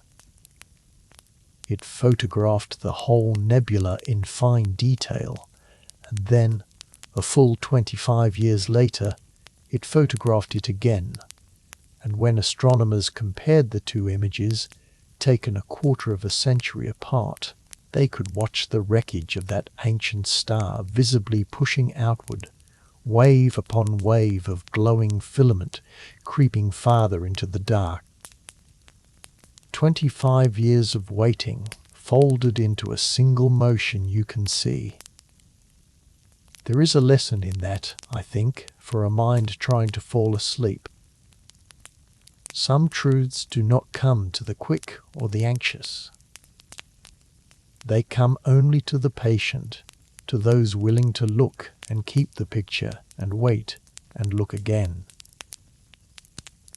Now, all of this, the reading of the colours and the watching of the motion, tells us what a cloud is made of and how fast it moves. But it does not, by itself, tell us the one number we have leaned on more than any other tonight. It does not tell us how far away the cloud is. And distance, it turns out, is the very hardest thing of all to measure in the sky, because the sky gives us no ruler. A faint light might be a small thing nearby, or a huge thing far away, and from the light alone you cannot always tell which. So how do we ever put a cloud at 1,300 light-years or 6,500 and mean it? We do it by climbing, one careful step at a time, up something astronomers call the distance ladder, and the first rung of that ladder is a trick you can do with your own two eyes right now.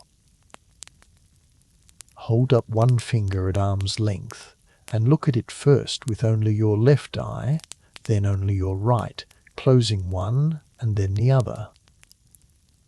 Your finger seems to jump back and forth against the far wall behind it. It has not moved. Your finger is perfectly still. What changed is that your two eyes look at it from two slightly different places, a few inches apart, and so they see it against a slightly different background. That little apparent jump is called parallax, and the closer the finger is, the bigger the jump, and the farther away it is, the smaller the jump. Now bring your finger close to your nose, and the jump is large. Hold it far away, and the jump shrinks. Your brain, in fact, uses exactly this to judge how far away things are, comparing the two views from your two eyes without your ever knowing. It does so. Astronomers do the same thing with the stars, only their two eyes are not a few inches apart. Their two eyes are the two opposite sides of the Earth's whole orbit around the Sun. They photograph a nearby star, and then they wait 6 months until the Earth has swung all the way around to the far side of its orbit, many millions of miles away from where it started, and they photograph the same star again. And the nearby star, seen now from a point far across the solar system, has shifted ever so slightly against the far more distant stars behind it, just as your finger shifted against the wall. From the size of that tiny shift, and from knowing exactly how far the Earth has moved, they can work out, by simple geometry, the true distance to the star. That is parallax, and it is the firm and honest first rung of the whole ladder, distance measured by pure geometry, with no guessing at all. Parallax alone can only reach the nearest stars, for the more distant a thing is, the smaller its shift, until at last the shift is too small to catch. So beyond the reach of parallax, astronomers climb higher using other rungs. They find certain special stars whose true brightness they have learned to know, so that by comparing how bright such a star truly is with how bright it appears from Earth, they can work out how far away it must be, the way you could judge the distance to a candle in the dark if you knew exactly how bright the candle really was. Each rung is calibrated against the one below it, geometry at the bottom holding up everything above, so that the whole ladder rests, in the end, on that simple trick you just did with your finger and your two eyes.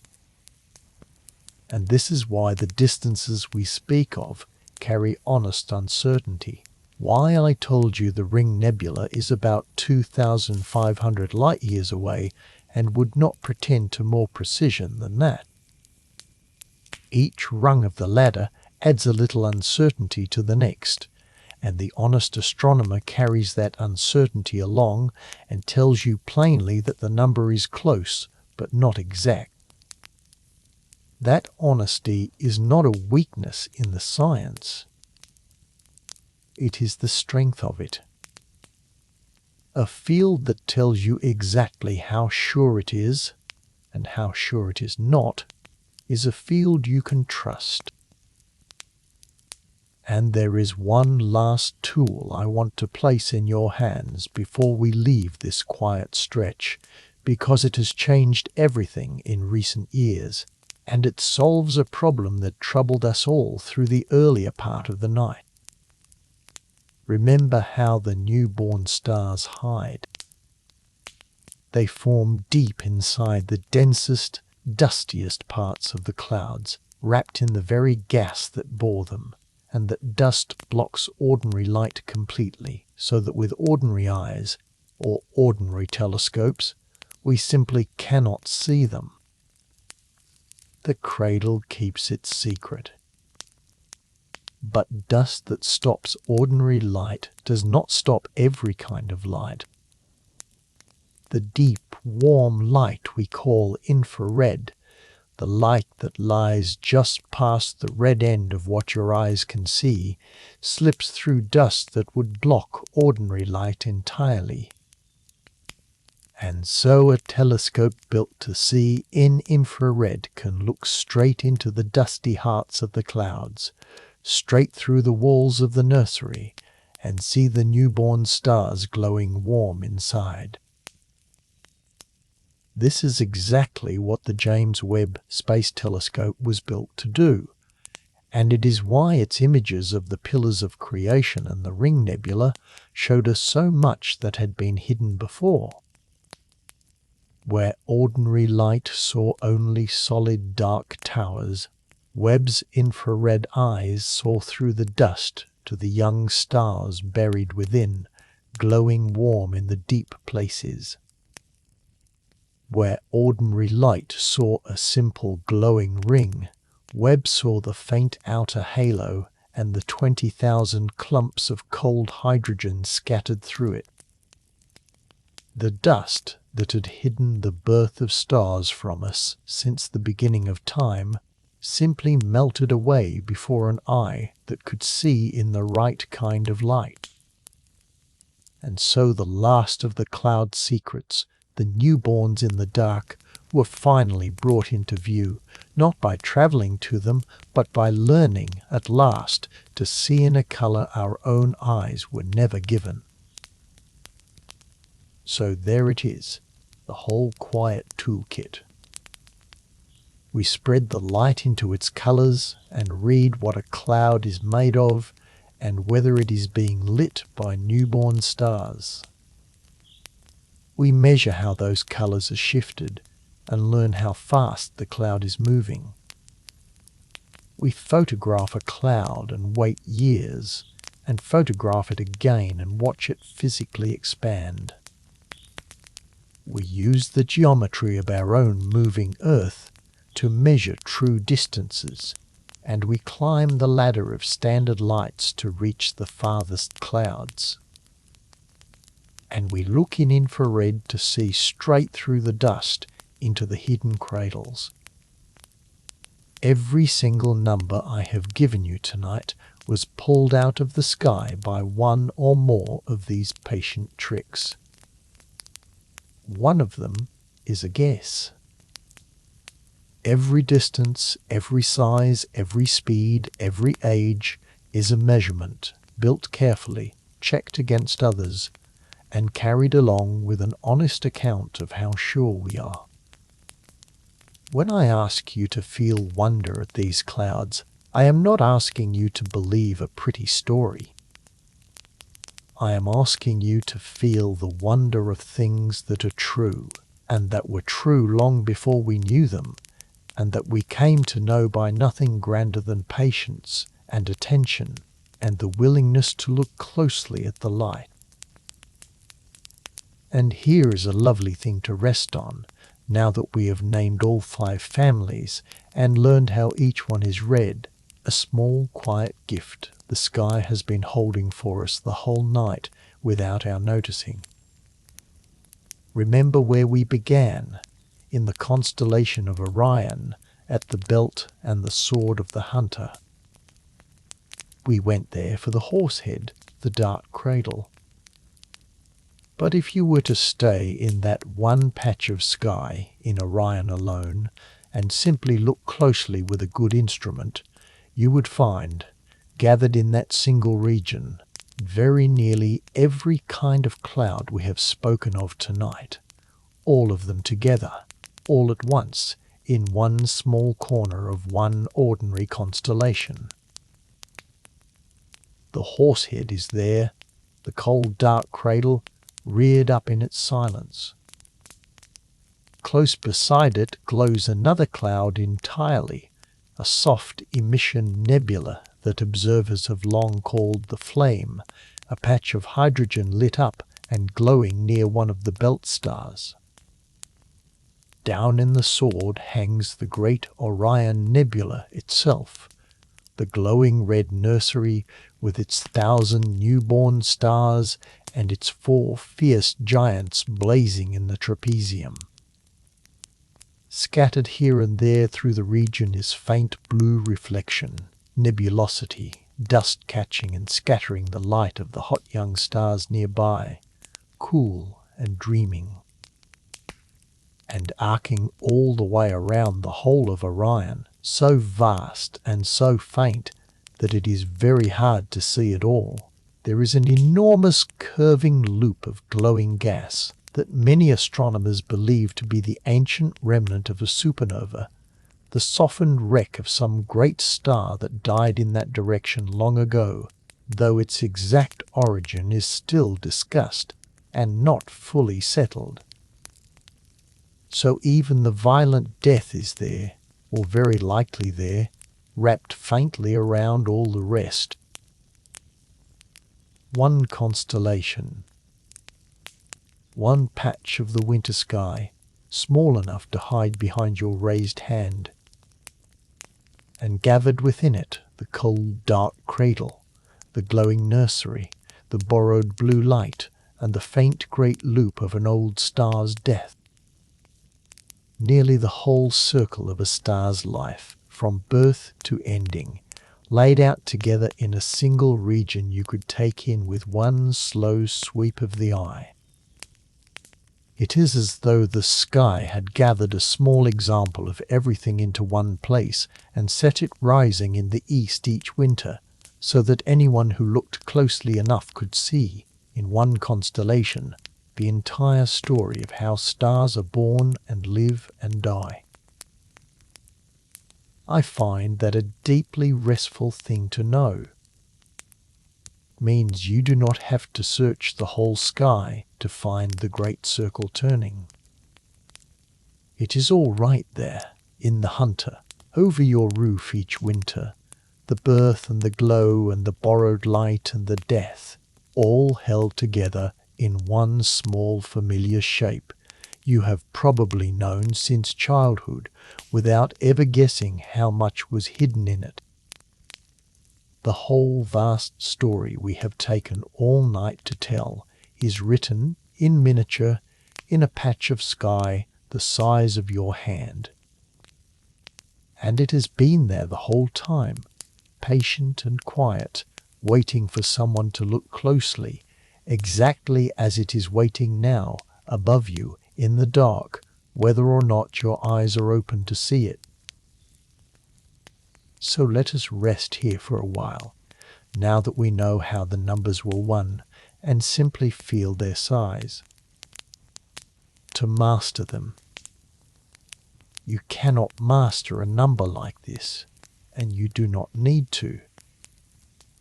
Just to hold them, turning them over gently in the mind, the way you might turn a smooth stone in your hand, until the size of them stops being a fact and starts being a feeling. Begin with light itself, because light is the measure of everything tonight. Light is the fastest thing in all the universe.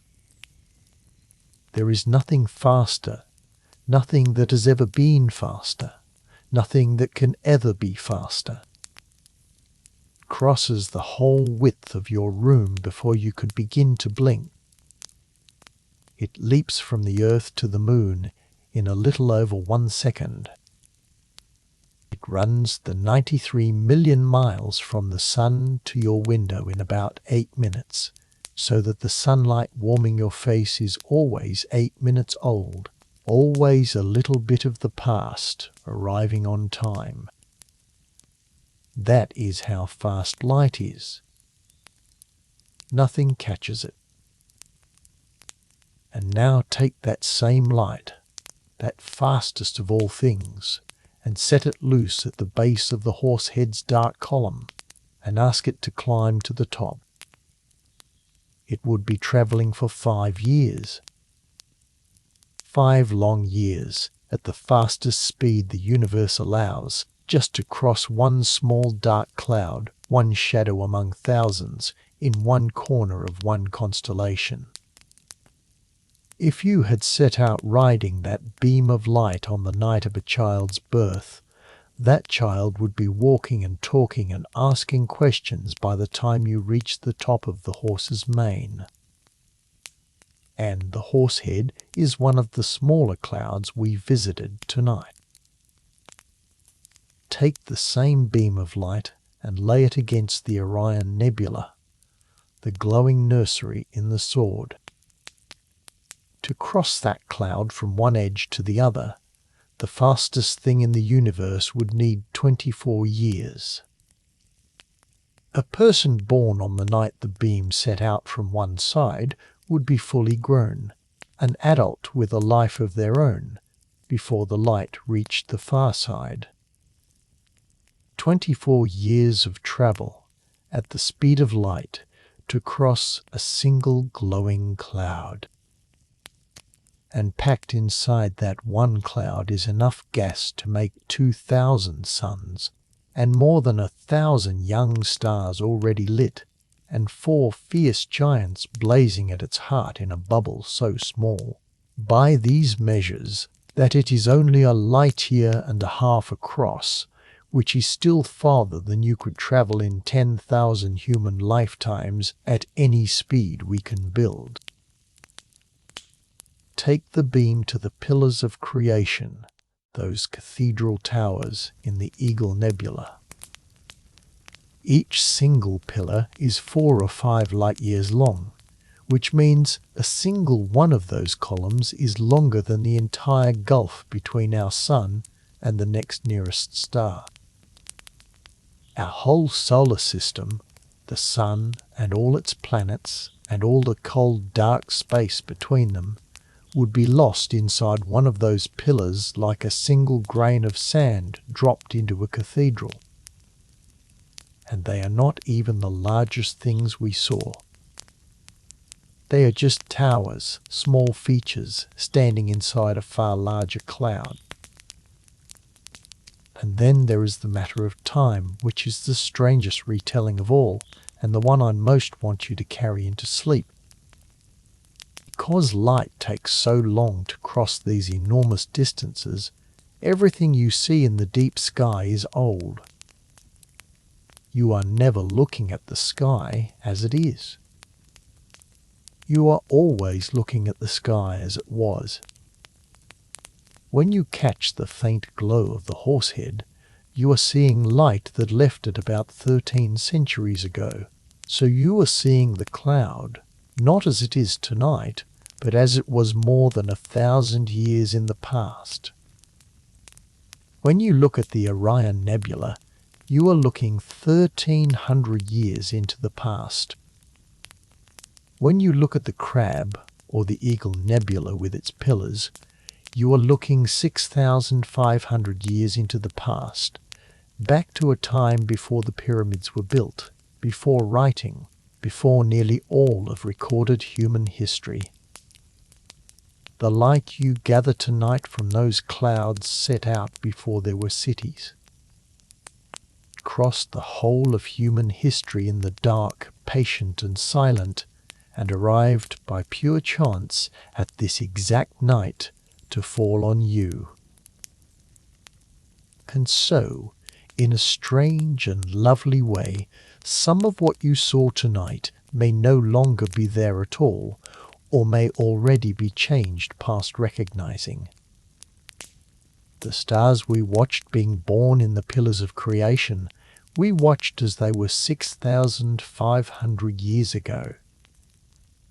Whatever has happened to them since, all the changing and settling and shining of 65 centuries, we cannot yet see, because that news is still on its way, still crossing the dark, and will not reach us for thousands of years more. We are always reading the universe's old letters, its light setting out long ago and arriving long after, so that to look up at all is to look back in time. The night sky is not a picture of how things are. It is a vast, layered memory, each point of light a message from a different moment in the deep past, all of them arriving together on the same quiet night, on the same patient eye. And keep in your mind, as you drift, that heart at the center of the crab, the crushed and spinning star. While light itself needs 6 years merely to cross the Crab Nebula, and 13 centuries to reach us from the Horsehead, the neutron star at the Crab's core is turning around 30 times every second. 30 full turns in the space of one of your slow breaths. Faster than you could count, faster than you could see, a whole dead star heavier than the sun, and squeezed into a ball the size of a small city, spinning 30 times a second, steady as the most perfect clock ever made. And it has been keeping that time, without pause, without error, for nearly 1,000 years, ever since the night it was born in an explosion that watchers on Earth saw blaze in the daylight. It is spinning right now, this very second, as you lie here. Does not know you are listening. Does not need you to. It simply turns and turns and turns in the dark heart of the cloud, and will go on turning long after this night and this year and this age have all been forgotten. These are the numbers. Distances that light needs years and centuries to cross. Clouds heavy enough to make thousands of suns. Towers taller than the space between the stars. Light so old it left before our history began. And at the center of the wreckage, a dead star spinning 30 times in a breath. You do not need to hold them all at once. You could not, and no one can. them wash over you instead, the way the sound of the sea washes over you at the shore, too vast to count, and yet somehow calming for its vastness, each wave a size you cannot hold, and all of them together a kind of peace. The universe is very large. You are very small. And there is, I promise you, a deep comfort waiting inside that thought if you let yourself sink toward it. We will come to that comfort before the night is done. First, there is one more thing these clouds have to tell us, and it is the most personal thing of all, and it turns the whole long tour, quietly, back toward you. Think back now over the whole path we have walked tonight, and notice its shape. We began in the cold and the dark, in a cloud with no light in it at all, the kind of cloud where the horsehead stands as a black shadow against a distant glow. And out of that cold, dark cloud, we watched gravity gather the gas, over ages, until it caught fire and a star was born. We watched the young stars set their gas aglow, red and living, in the great nurseries of Orion and the Eagle. We watched the gentler stars grow old and breathe their outer layers away in soft glowing rings. And we watched the great stars die in a single tearing blast, and scatter their torn bodies across the sky in expanding clouds of wreckage. A cradle, a nursery, a gentle grave, a violent one. It sounds laid out like that, like a line, a road that runs from birth to death and stop. But it is not a line. It is a circle. And this is the deepest thing the clouds have to teach us, the thread I promised you at the very beginning, and I would like to close it now, gently, before we turn toward rest. When a star dies, whether softly in a glowing ring or violently in a supernova, it does not simply vanish. It gives its material back. The gentle star breathes its outer layers out into space, and those layers, that gas, drift away into the dark and mingle with the thin material between the stars. The great star flings its whole torn body outward in the blast, and that wreckage, all those glowing filaments of the crab and clouds like it, ploughs into the space between the stars and enriches it. The dying clouds are not endings. They are returns. They give the star's substance back to the great reservoir of gas from which all stars are made. And there, drifting in the dark, that returned material waits and cools and gathers until one day, somewhere, gravity begins again to pull it together into a new dense cold cloud, a new dark nebula, a new cradle in which new stars will be born. The ash of the dead star becomes the cradle of the next. The grave becomes the womb.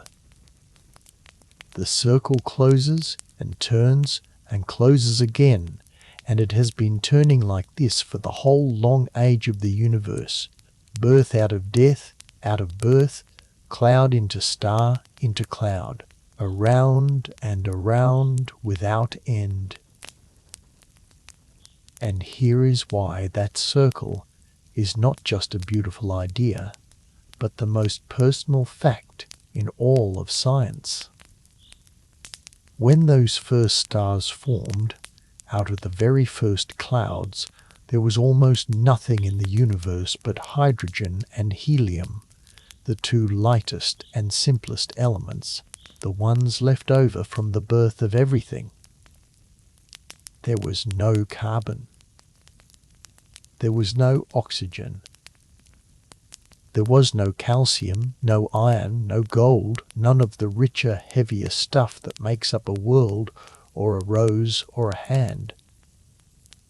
Those heavier elements did not yet exist anywhere. So where did they come from? They were made inside the stars. Deep in the hot cores of stars, over their long lives, and especially in the fire of their deaths, the simple hydrogen and helium were fused and forged into heavier and heavier elements, into carbon and oxygen and nitrogen, into the calcium and the iron and beyond.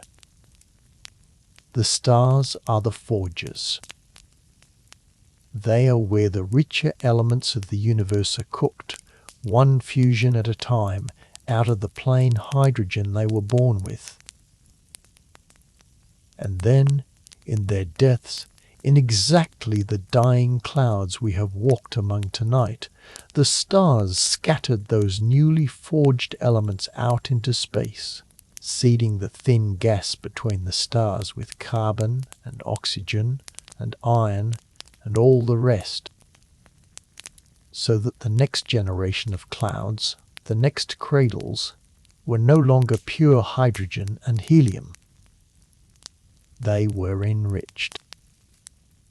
They carried in them the ashes of the stars that had died before, the carbon and oxygen and calcium and iron forged in those earlier suns.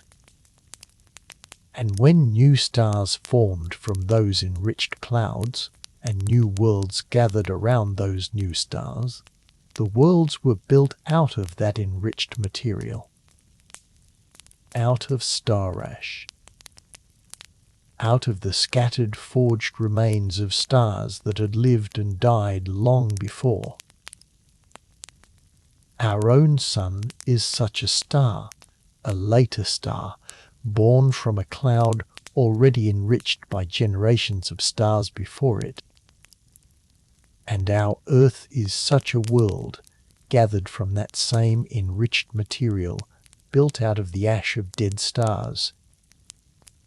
And you, lying here in the quiet, breathing slowly, are made of the stuff of that world. Which means, if you follow the circle all the way around, that you are made of the ash of dead stars. This is not a metaphor.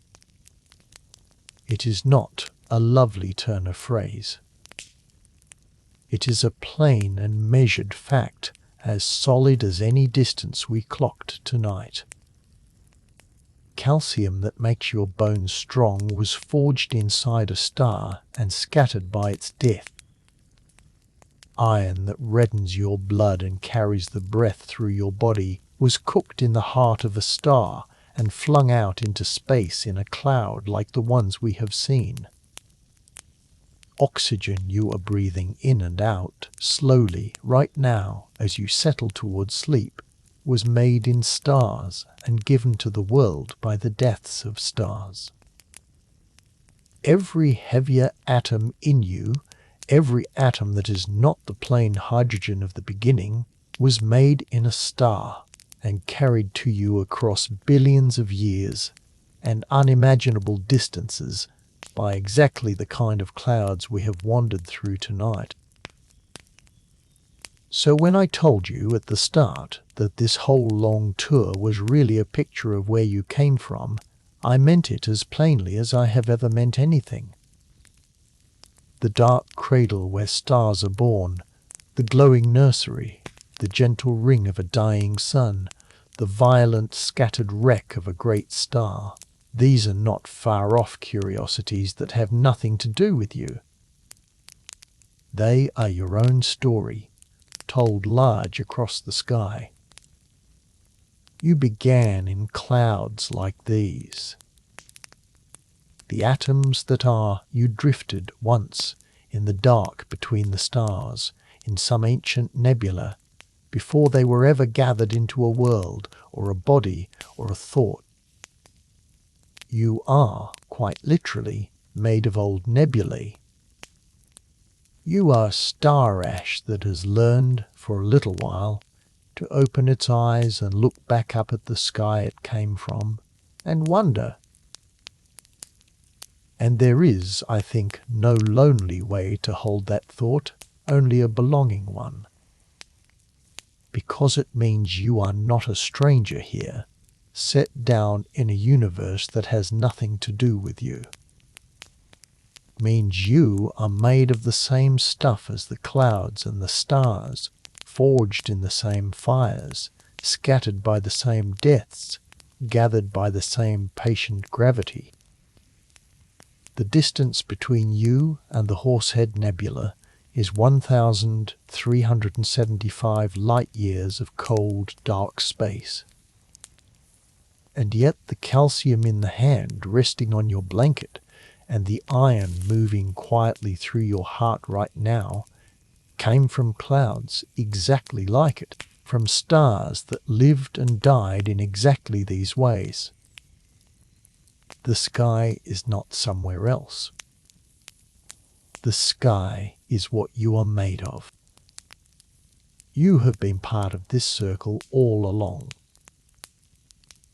Let me tell you the story of a single atom, one of the countless small pieces that make up your body, because it is the whole of tonight's journey folded down into one quiet life, and it is a gentle thing to follow as you drift.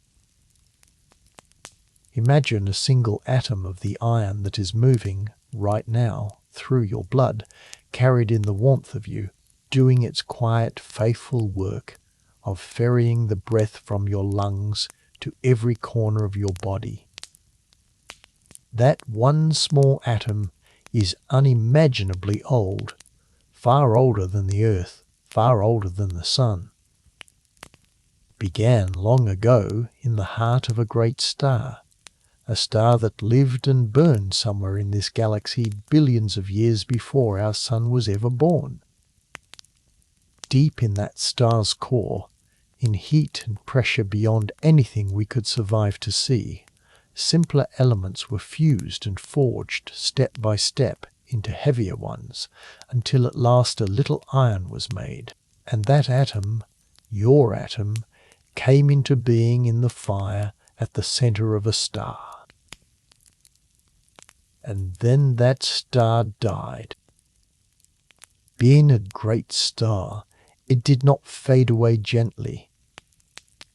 It ended in a single tearing blast, a supernova, exactly like the one that made the Crab, and in that blast the star's whole body was flung outward into space, and your atom of iron was flung out with it, scattered into the dark at unthinkable speed, out into an expanding cloud of glowing wreckage.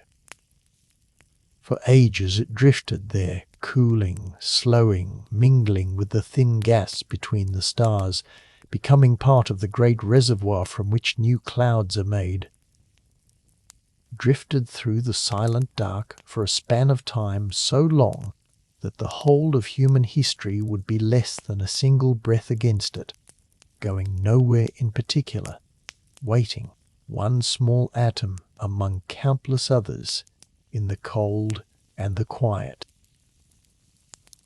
And then, slowly, gravity began to gather the cloud it was drifting in.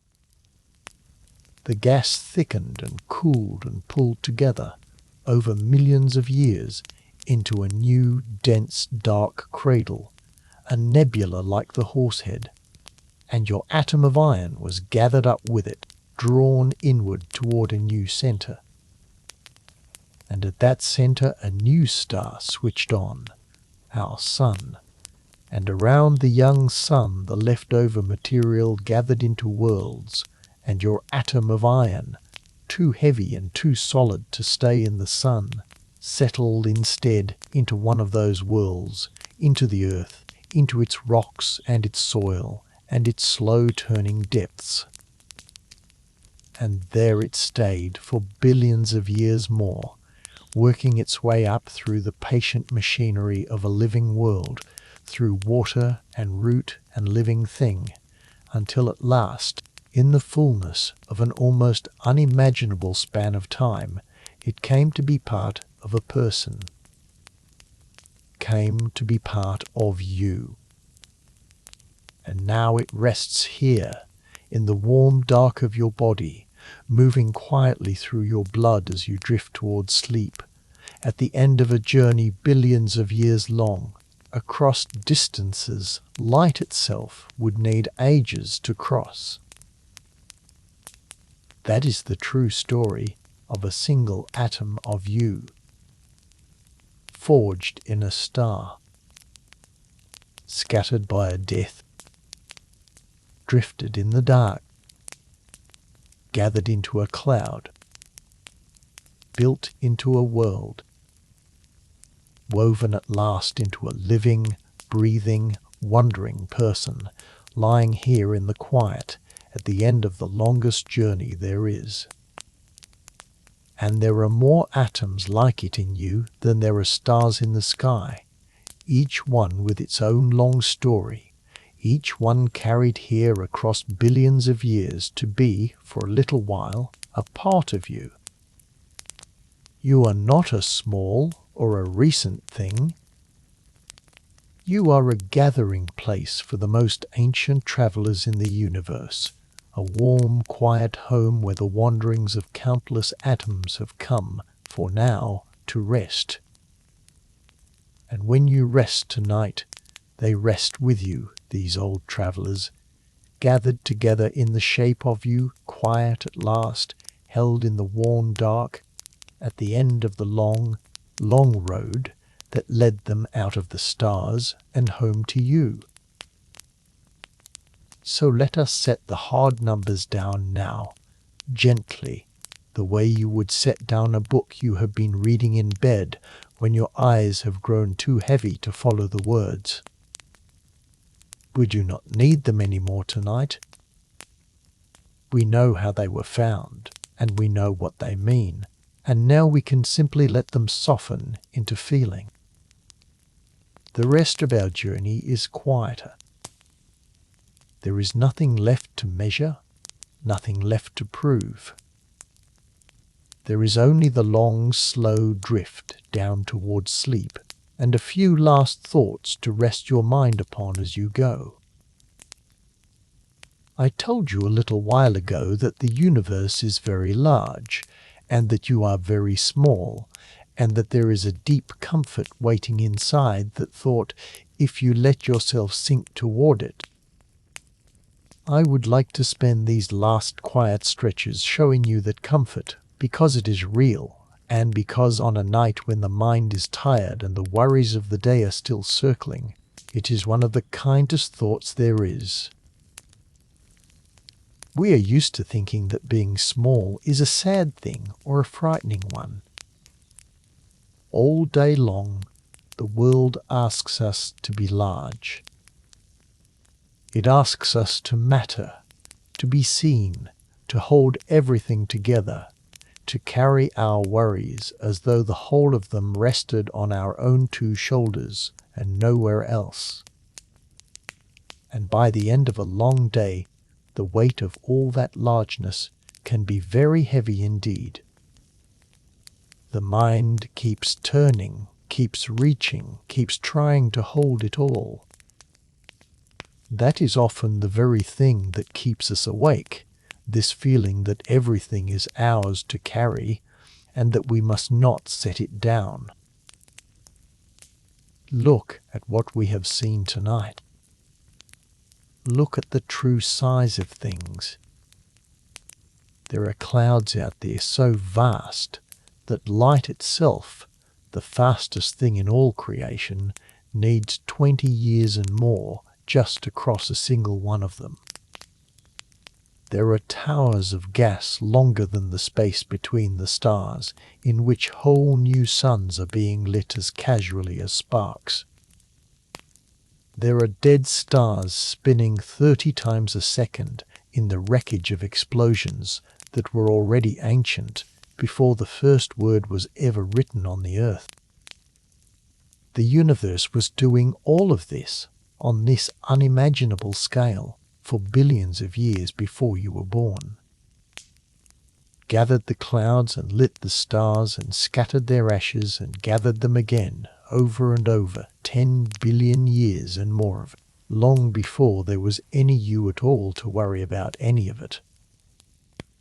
And it will go on doing exactly this, gathering and lighting and scattering for billions of years after this night and after this age, and after everyone who is awake or asleep on the earth right now has become a part of the long, quiet past. And here is the turn, the gentle turn I want you to feel. That does not make you meaningless. It makes you free. Because if the great circle of the clouds and the stars has been turning for 10 billion years without needing you to hold it up, then it does not need you to hold it up tonight either. You can set it down. You can let the vast machinery of the universe do what it has always done, entirely without your help, entirely without your worry, exactly as it did for all those ages before you arrived, and exactly as it will for all the ages after. The stars are being born tonight, whether or not you are watching. The crab pulsar is turning tonight, whether or not you are asleep. The atoms are drifting in the dark cradles tonight, whether or not you can hold the thought. None of it asks anything of you. And that is not a lonely fact. It is a permission. It is the universe telling you, in the only language it has, which is the plain fact of its own vastness, that you are allowed to rest. To lie here, small and warm and breathing slowly, beneath a sky so large that its light reaches you from thousands of years in the past, is not to be lost in it. It is to be carried by it. Think of how a small child, carried in the arms of someone strong and gentle, does not need to know where they are going, or hold the map or steer. The child can simply rest and be carried, and trust the largeness around them to hold them safely through the dark. Tonight the largeness around you is the whole vast turning universe, older and steadier and more patient than anything you could ever need to be, and it is holding you as surely as it holds the clouds and the stars. You do not have to carry it. It is carrying you. It always has been. Every atom in you was carried here across billions of years and unthinkable distances, gathered out of the dark by the same patient gravity that gathers the clouds, and set down gently into this body, in this room, on this night. You did not have to do any of that. It was done for you by the oldest and most patient forces there are. And they are not finished being gentle with you yet. So let the largeness be a comfort and not a fear. Let it be the strong arms and not the empty dark. You are small, yes, smaller than a single grain of dust against the size of even one of the clouds we visited tonight, smaller by far than that. But you are a small, warm, living part of something almost beyond imagining in its size and age and beauty, and you belong to it completely, made of its own substance, forged in its own fires, and it is holding you right now without effort, the way it holds everything. There is nothing you need to do about that except let it be true and breathe and slowly, gently begin to let go. Let us walk the path one more time, slowly, The way you might take a last gentle stroll through a garden at dusk before going in for the night, not to study anything now, only to say a quiet good night to each thing you passed. There is no need to hold the numbers this time.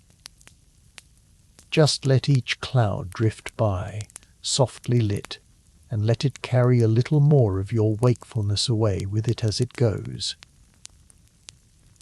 We began in the dark.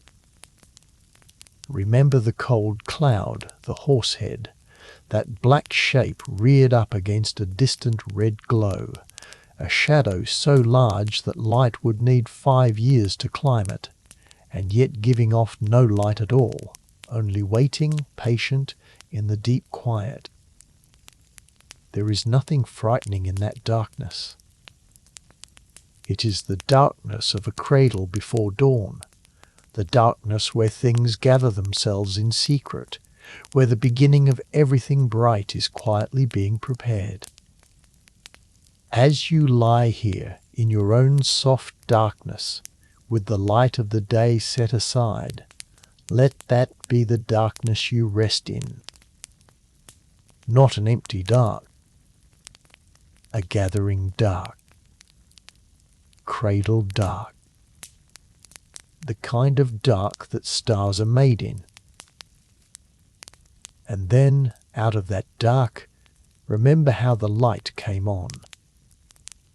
Remember the great glowing nurseries, Orion and the Eagle, the deep living red of hydrogen lit from within by newborn stars, whole clouds glowing softly like coals in a hearth, banked low for the night. Remember the pillars of creation, those vast quiet towers, and the newborn suns buried warm and safe inside them, only a few 100,000 years old, wrapped still in the gas that bore them, glowing gently in the dark. There is such tenderness in that image, if you let it come to you. Somewhere out there right now, stars are being born, quietly, without fuss, cradled in warm clouds, and no one has to make it happen, and no one has to worry it along. It simply happens, softly, in the dark, the way sleep is beginning, softly, to happen to you. And then remember the clouds that shine with borrowed light, the gentle blue reflection nebulae, the soft haze wrapped around the 6 sisters of the Pleiades, the great faint face of the witch head lit by a star that is not even her own. There is no striving in those clouds. They burn no fuel. They tear nothing apart. They simply drift and receive whatever light happens to fall on them and give it quietly back to the night, blue and cool and calm. Let yourself be like that now. You do not need to make your own light tonight. You do not need to burn or strive or produce anything at all. You can simply receive the quiet that is being offered and rest in it, and let it fill you the way starlight fills a drifting cloud, asking nothing, doing nothing, only being softly lit and at peace. And then remember the gentle death, the soft glowing ring of a dying sun, the delicate smoke ring of the Ring Nebula hanging in the harp, its cast-off shells lit tenderly from within by the small cooling ember at its heart. Remember that this is how our own sun will one day end, far, far in the future, so far away that the distance is really just another word for peace. Not in violence. In a soft glowing ring, and then a long, slow, gentle cooling in the dark. There is no terror in that ending. There is a kind of grace in it, a laying down of the outer layers, a quiet return of everything a star had gathered, given softly back to the space it came from. even the endings out there are gentle. Even the deaths are beautiful. Let that be a comfort as you drift, that the universe knows how to end things softly, how to let go, how to lay a thing down without any struggle at all. And then, last, remember even the violent death, the crab, the scattered wreck of the star that watchers saw blaze in the daylight nearly 1,000 years ago, and see how even that, from this far away and this long after, has become something quiet and beautiful, a soft oval of glowing filaments, threaded through with delicate colour, expanding so slowly that it took a great telescope 25 years of patient watching just to see it move. Even the loudest event in all the universe, seen from here, seen from the safe distance of thousands of light years and hundreds of years, has softened into a gentle, glowing thing turning quietly in the dark, with a steady heartbeat spinning at its centre. Time and distance soften everything, even explosions, even the deaths of great stars. And whatever felt loud and urgent in your own day, whatever was blazing and impossible to look away from just a few hours ago, will soften too, given a little time, given a little distance, until one night you look back on it and find it has become quiet and small and far away and no longer able to keep you awake. That is the whole path, walked once more, gently, in the dark. The cold cradle, the glowing nursery, the blue borrowed light, the soft ring of a gentle death, the quiet wreck of a great one. 5 clouds, 5 moods of the same thin gas, and every one of them, seen from here on this peaceful night, a picture of rest, a picture of gathering and glowing and receiving and letting go and softening at last into something calm. This is what the universe does, endlessly, on a scale beyond all holding, and it does it without hurry, and it does it without fear, and it has been doing it far longer than there have been eyes to watch. And you are made of it. You are a small warm part of exactly this.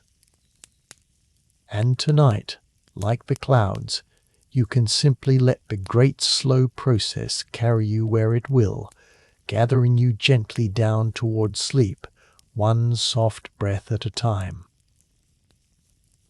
There is one more thing I would like to give you to rest upon, and it is not about the clouds themselves, but about the long, quiet line of people who came to know them, because you are the newest person in that line tonight, and I think it is a gentle company to fall asleep among. You are not the first to lie awake beneath these clouds and wonder. Nearly 1,000 years ago, in the autumn of the year 1054, watchers in China and in Japan stood beneath the same sky you are under now, and saw a new star blaze into the daylight, the death of the star whose wreckage we call the Crab. They did not know what it was. They had no telescopes, no photographs, no way to measure a distance or read a colour. They knew only that something new and bright had appeared where nothing had been, and that it was worth writing down. So they wrote it down, carefully, patiently, by hand, and set the record aside, never knowing that nearly 1,000 years later, people they could never imagine would read their words and know at last what they had truly seen. They were watching the same thing you watched tonight. They simply had to wait 1,000 years for the rest of the story. And you are the rest of the story. You are the ones they were writing to, though they never knew it. And then think of the long centuries of patient looking that came after, of people bent over instruments in the cold, giving their whole lives to the slow gathering of small certainties. Think of Williamina Fleming in the year 1888, bent over a glass photographic plate in the lamplight at Harvard, one of a group of women doing the painstaking work of measuring star after star after star, and catching, on one of those plates, the strange notch of darkness that would become the horsehead. She could not have known how beloved that shape would become, printed on walls and books all over the world, known by children who would never learn her name. She only did the careful work in front of her, one plate at a time, and looked closely and noticed what was there. That is how nearly all of this was won. Not in a single flash of genius, but in the patient, unglamorous, unhurried work of people who were willing to look closely and keep the record and wait and look again. Think of the astronomers who photographed the Crab Nebula and then waited 25 years to photograph it again so that we could watch it move. 25 years of patience folded into a single slow motion. Think of the people who built the great telescopes, and the ones who learned to spread light into its colors and read the fingerprints of the element, and the ones who worked out the geometry of parallax and climbed the long ladder of distances rung by careful rung, each one checking the work of the one before. None of them held the whole picture. Each of them added one small, honest piece and passed it on, and someone else added the next. And out of all those small, honest pieces, gathered over centuries, patiently, we have built the understanding I have been able to share with you tonight, the whole quiet story of how stars are born and live and die, and how their clouds drift through the dark, and how you are made of them. There is something deeply restful in being part of a line like that, I think. You do not have to know everything.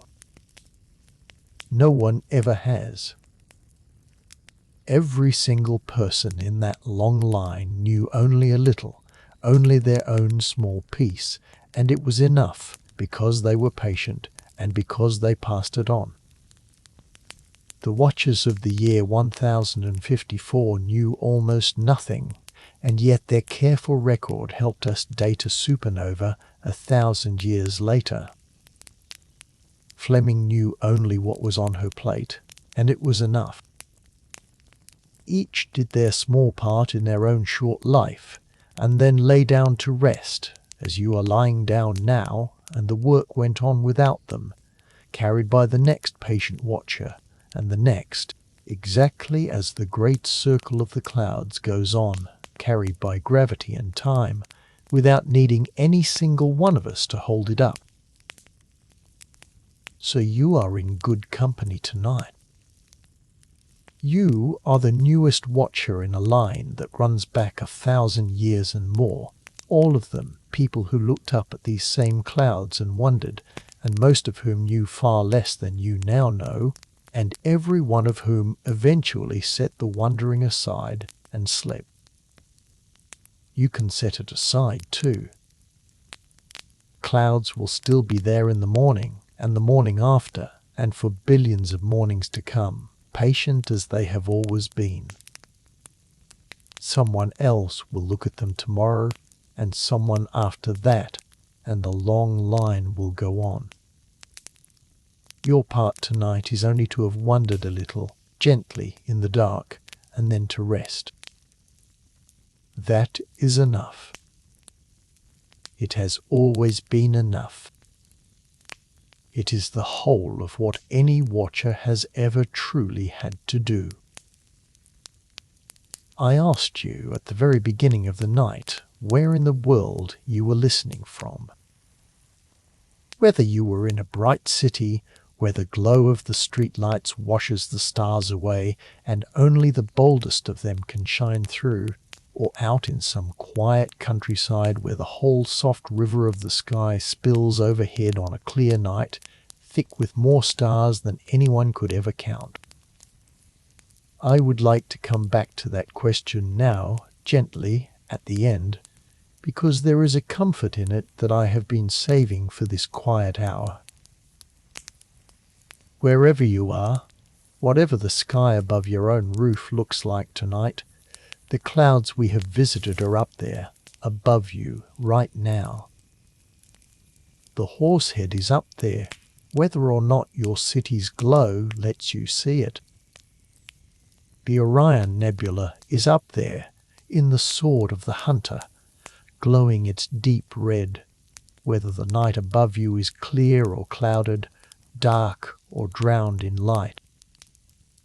The crab is turning, the ring is glowing, the pillars are standing in their far cathedral, all of them there above you, part of your sky, part of everyone's sky, shared out among all the sleeping and waking people of the whole turning world. You do not have to be able to see them for them to be there. They are there. They are always there. And they are just as much above the crowded city as above the empty countryside, just as much yours as anyone's, waiting patiently over every roof on earth alike. And think for a moment of all the others under that same sky tonight. Somewhere far to the east of you, someone is already deep in sleep, and the same Orion is wheeling over their roof. Somewhere far to the west, someone is only now growing tired, watching the first stars come out, and it is the same stars, the same clouds, the same ancient light that left those nebulae before there were cities. All around the curve of the earth, in every land, under every kind of night, people are lying down as you are lying down, tired as you are tired, carrying the day's weight as you carry yours, and beginning one by one to let it go. And above all of them, above all of us, the same clouds drift, the same stars are born and die, the same great circle turns, indifferent to every border we have ever drawn, shining down alike on all of it. There is only one sky. We have always been under it together, all of us, the whole long line of watchers and sleepers sharing the same handful of ancient clouds, the same slow arriving light. I find that a tender thought to rest in, that you are not alone tonight, not really, even in the quiet of your own dark room. You are one of countless people all around the world lying beneath the same clouds at this very hour, breathing slowly, letting the day go, carried by the same turning sky. The loneliness of a late hour is a kind of trick of the dark. The truth is that the whole sleeping world is around you, under the same stars, and the same clouds are keeping watch over every one of us, and have been, patiently, for longer than there have been people at all. You are held in very large and very gentle company tonight, whether your window shows you 100 stars or none. So it does not matter, in the end, whether your sky is bright with city light or thick with country stars. The clouds are yours either way. The great circle turns above your roof either way. The ancient light is falling toward you either way, whether or not it can reach your eyes. You are under the sky and made of it and held by it, exactly as much in the heart of the brightest city as on the loneliest dark hill. Let that be one of the last small comforts you carry down towards sleep. You are not shut out from any of this. It is above you right now. It is around you right now. It is inside you right now, in the calcium and the iron and the breath. There is no window you could be behind, no light too bright, no roof too solid to shut you out from the sky you are made of.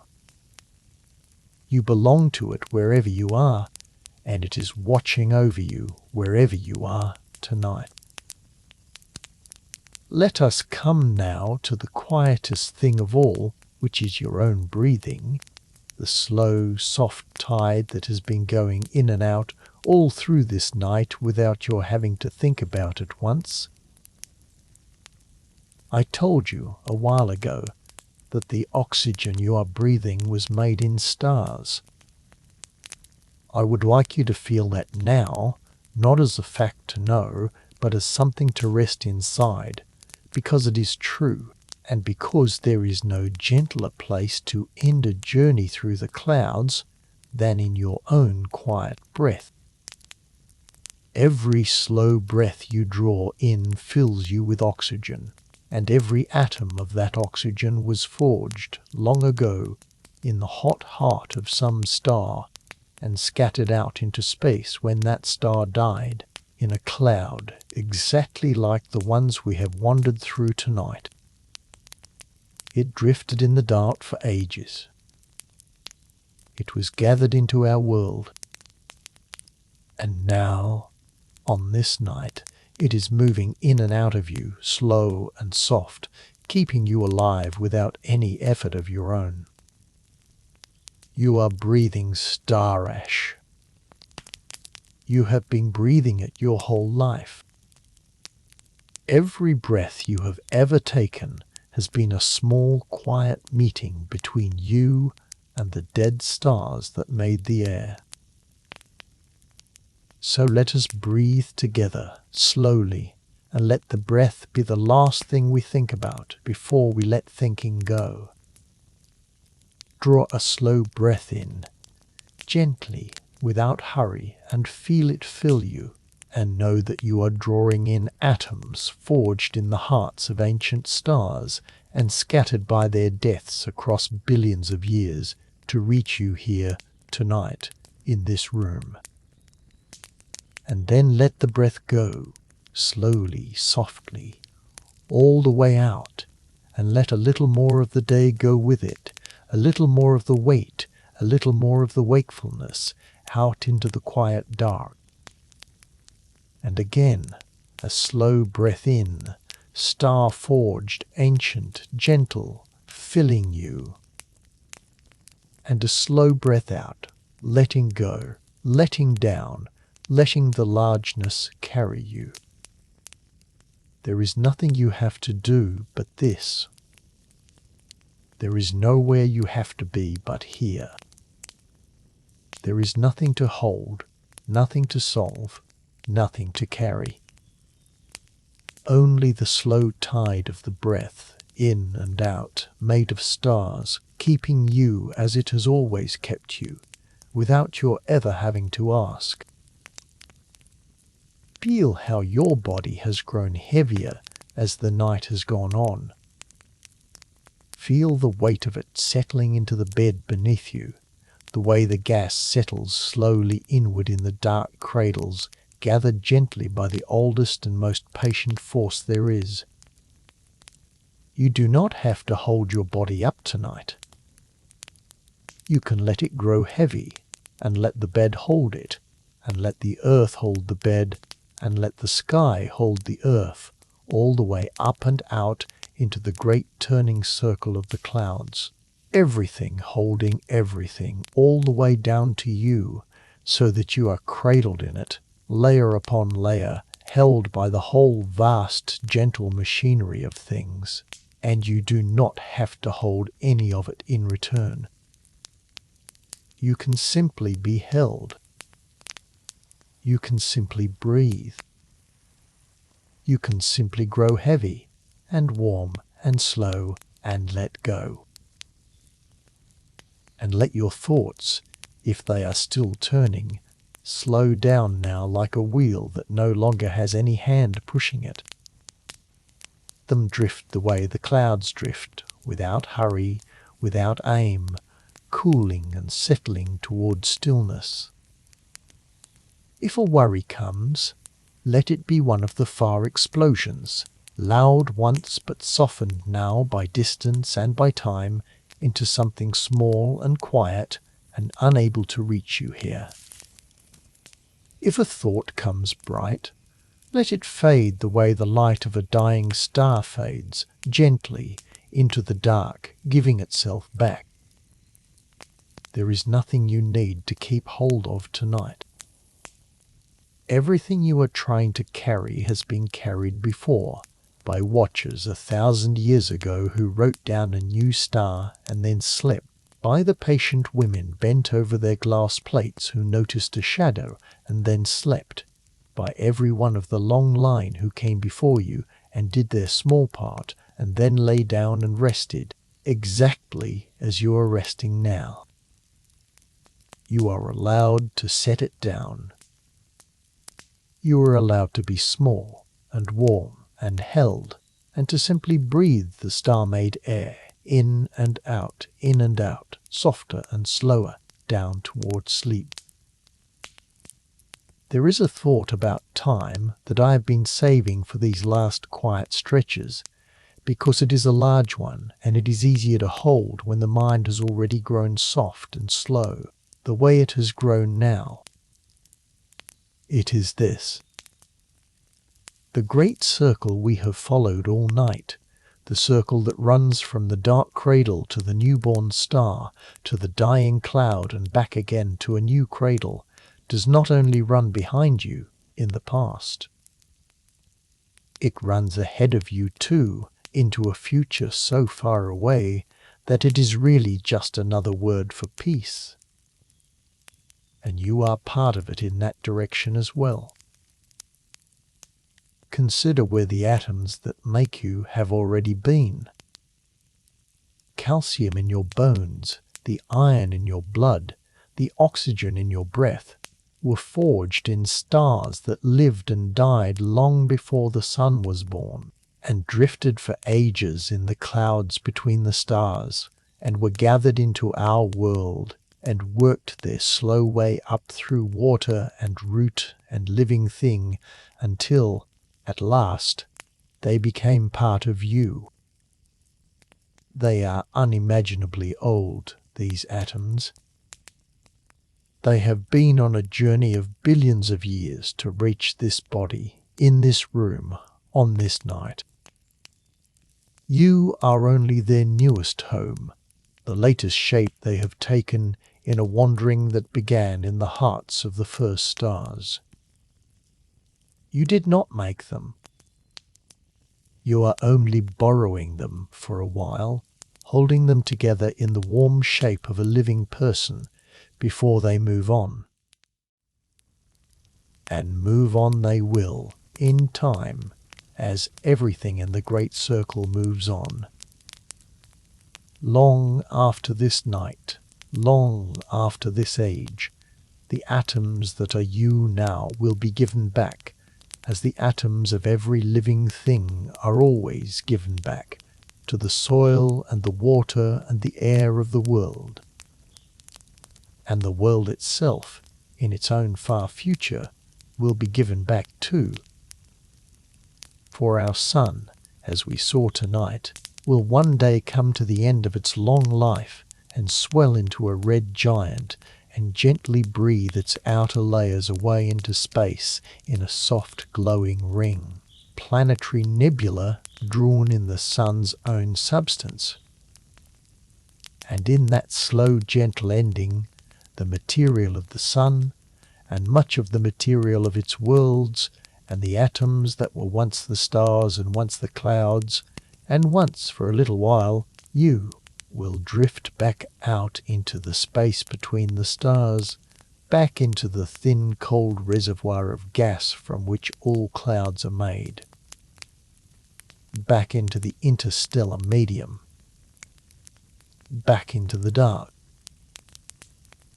And there it will wait, as all such material waits, cooling and drifting in the quiet, until one far day, somewhere, gravity begins again to gather it, to pull it slowly together into a new, dense, cold cloud, a new dark nebula, a new cradle. And in that new cradle, out of that gathered gas, new stars will one day be born, and new worlds will gather around them, built out of the old scattered material, out of the ash of the sun, out of the very atoms that tonight are lying here, breathing, listening, growing heavy towards sleep. The atoms that are, you will one day be starlight again. They will one day drift in a dark nebula again, exactly like the horsehead, and be gathered again, and lit again, and go on, in some new shape, in some new sky, long after everything you know has softened into the deep past. I do not tell you this to make you feel small, or to make endings loom. I tell you it because it is, in its own vast and gentle way, one of the most comforting truths there is. Nothing in the great circle is ever truly lost. Nothing is ever thrown away. The star does not vanish when it dies. It gives its material back, and that material becomes the next cradle, and the next star, and the next world. And you are part of that same circle, made of its substance, carried by its patience, and you are no more lost at the end of your own long turning than a cloud is lost when it becomes a star, or a star when it becomes a cloud again. You are borrowed from the universe, and one day, gently, you will be given back to it, and what is given back is never wasted. It becomes the beginning of something new. It always has. It always will. That is the one promise the clouds have kept for the whole long age of the universe, and it is the promise they are keeping tonight above your roof in the dark, whether or not you can see them. Nothing is lost. Everything returns. Everything begins again. So you can rest inside the largeness of time, the same way you rested inside the largeness of space. You do not have to hold it. You do not have to solve it or fear it. You have only to know that you belong to it at both ends, in the deep past that made you and the deep future that will carry you on, and that the circle that holds you is gentle and patient, and has never once, in all the billions of years it has been turning, thrown a single atom away. You are held by that circle tonight. You are always held by it. And you always will be, in one shape or another, star and cloud and star again, world without end. Let me tell you one last thing about the places we have visited tonight, something we have not spoken of yet, and it is perhaps the most restful quality they have of all. They are silent. Utterly, completely silent. In all the vast reaches between the stars, in the dark cradles and the glowing nurseries, and the expanding wrecks of dead suns, there is no sound at all. Not a whisper. The faintest murmur. For sound needs something to travel through, some air or water or solid thing to carry it, and the space between the stars is so empty, so thin, that there is nothing there for sound to move through. The great explosion that made the crab, the loudest event the universe knows how to make, made no sound that anyone could ever have heard. Bloomed in perfect silence. The stars are born in silence. They die in silence. Clouds gather and glow and scatter in a stillness so deep and so complete that no ear could ever break it, a quiet older and vaster than any quiet you have ever known. There is something in that thought that settles the mind like almost nothing else. We are so used to the world being loud. Even the quietest room hums with small sounds, the tick of something cooling, the murmur of the world outside, the noise of our own thoughts turning. But out there, above your roof, in the great clouds we have wandered through, there is a silence so vast and so gentle that it has never once been broken in all the history of the universe. The Horsehead stands in that silence. The Orion Nebula glows red in that silence. The pillars rise in that silence, and the newborn stars light within them in that silence, and the Crab pulsar turns 30 times a second in that silence, and none of it makes a sound, and none of it needs to. It is the deepest peace there is. It is a quiet you are made of, a quiet you came from, a quiet you are drifting back toward now, breath by slowing breath. That silence come down over your own room now, gently, like a soft, dark blanket settling. Let the small sounds of your night grow distant and unimportant, the way the loud things of the day have already grown distant. Imagine, if it helps you, that you are drifting slowly outward, away from the noise of the world, out past the bright cities, out past the moon, out into the great still dark where the clouds hang glowing and silent. There is nothing out there to startle you. There is nothing out there that wants anything from you. There is only the deep quiet, and the soft glow of the distant clouds, and the slow turning of the great circle, and you drifting weightless and warm in the middle of it, held by it, at peace in it, carried gently through the silent dark, the way a single grain of dust is carried, without effort, without fear, through the vast and gentle night. And as you drift there, let the colours of the journey come back to you one last time, softly, the way colours come in the moment just before a dream. The deep living red of the nurseries, the red of hydrogen glowing as stars are born, warm as a hearth banked low. Cool dreaming blue of the reflection clouds, the blue of borrowed starlight scattered soft across the dark, the same blue as your own daytime sky. The delicate glow of the dying rings, tender and pale, lit from within by their cooling embers. The threaded gold and green and rose of the great wreck of the crab, turning slowly in the silence.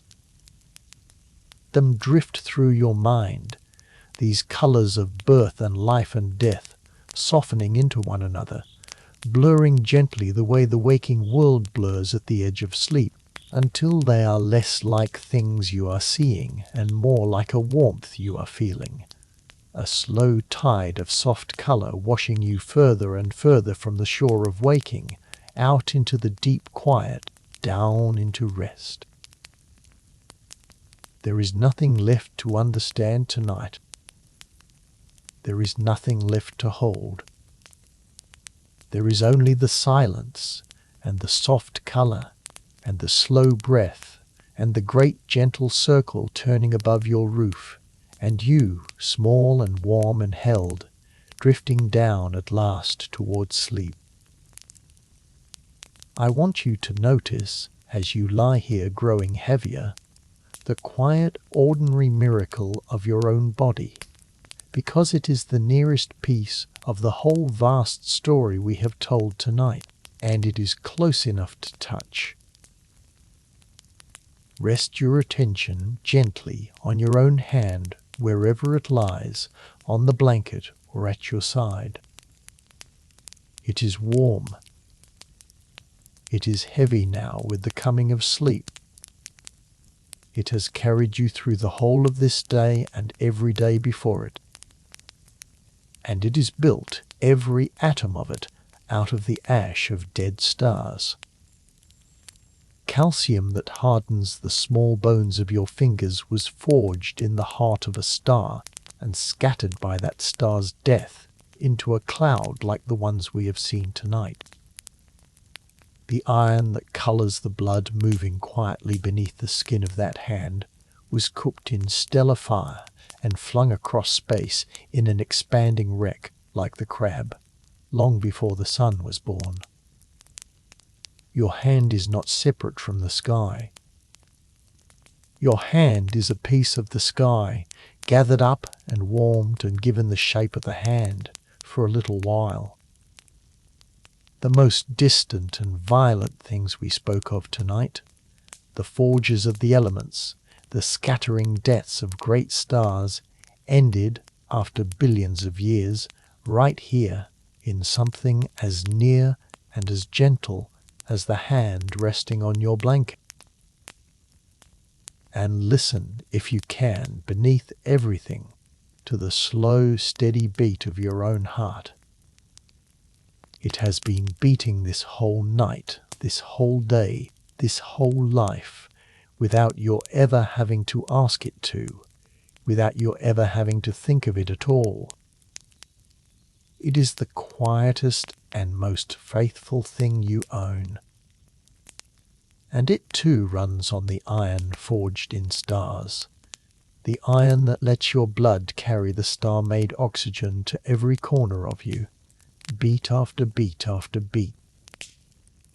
There is a strange and lovely echo there, if you let yourself feel it.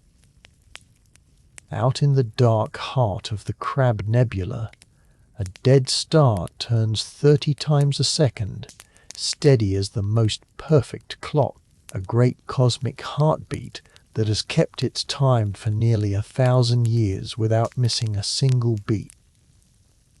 And here, in the warm dark of your own chest, your own small heart keeps its own steady time, slower now, softer now, winding gently down toward the quiet of sleep. The lighthouse in the ruins of the star, and the heartbeat in the warm shape of a person, both keeping time in the dark, both faithful, both made, in the end, of the same forged iron, the same star ash, the same patient universe. You are not so far from the clouds as you might have thought. Their substance beats in your chest tonight.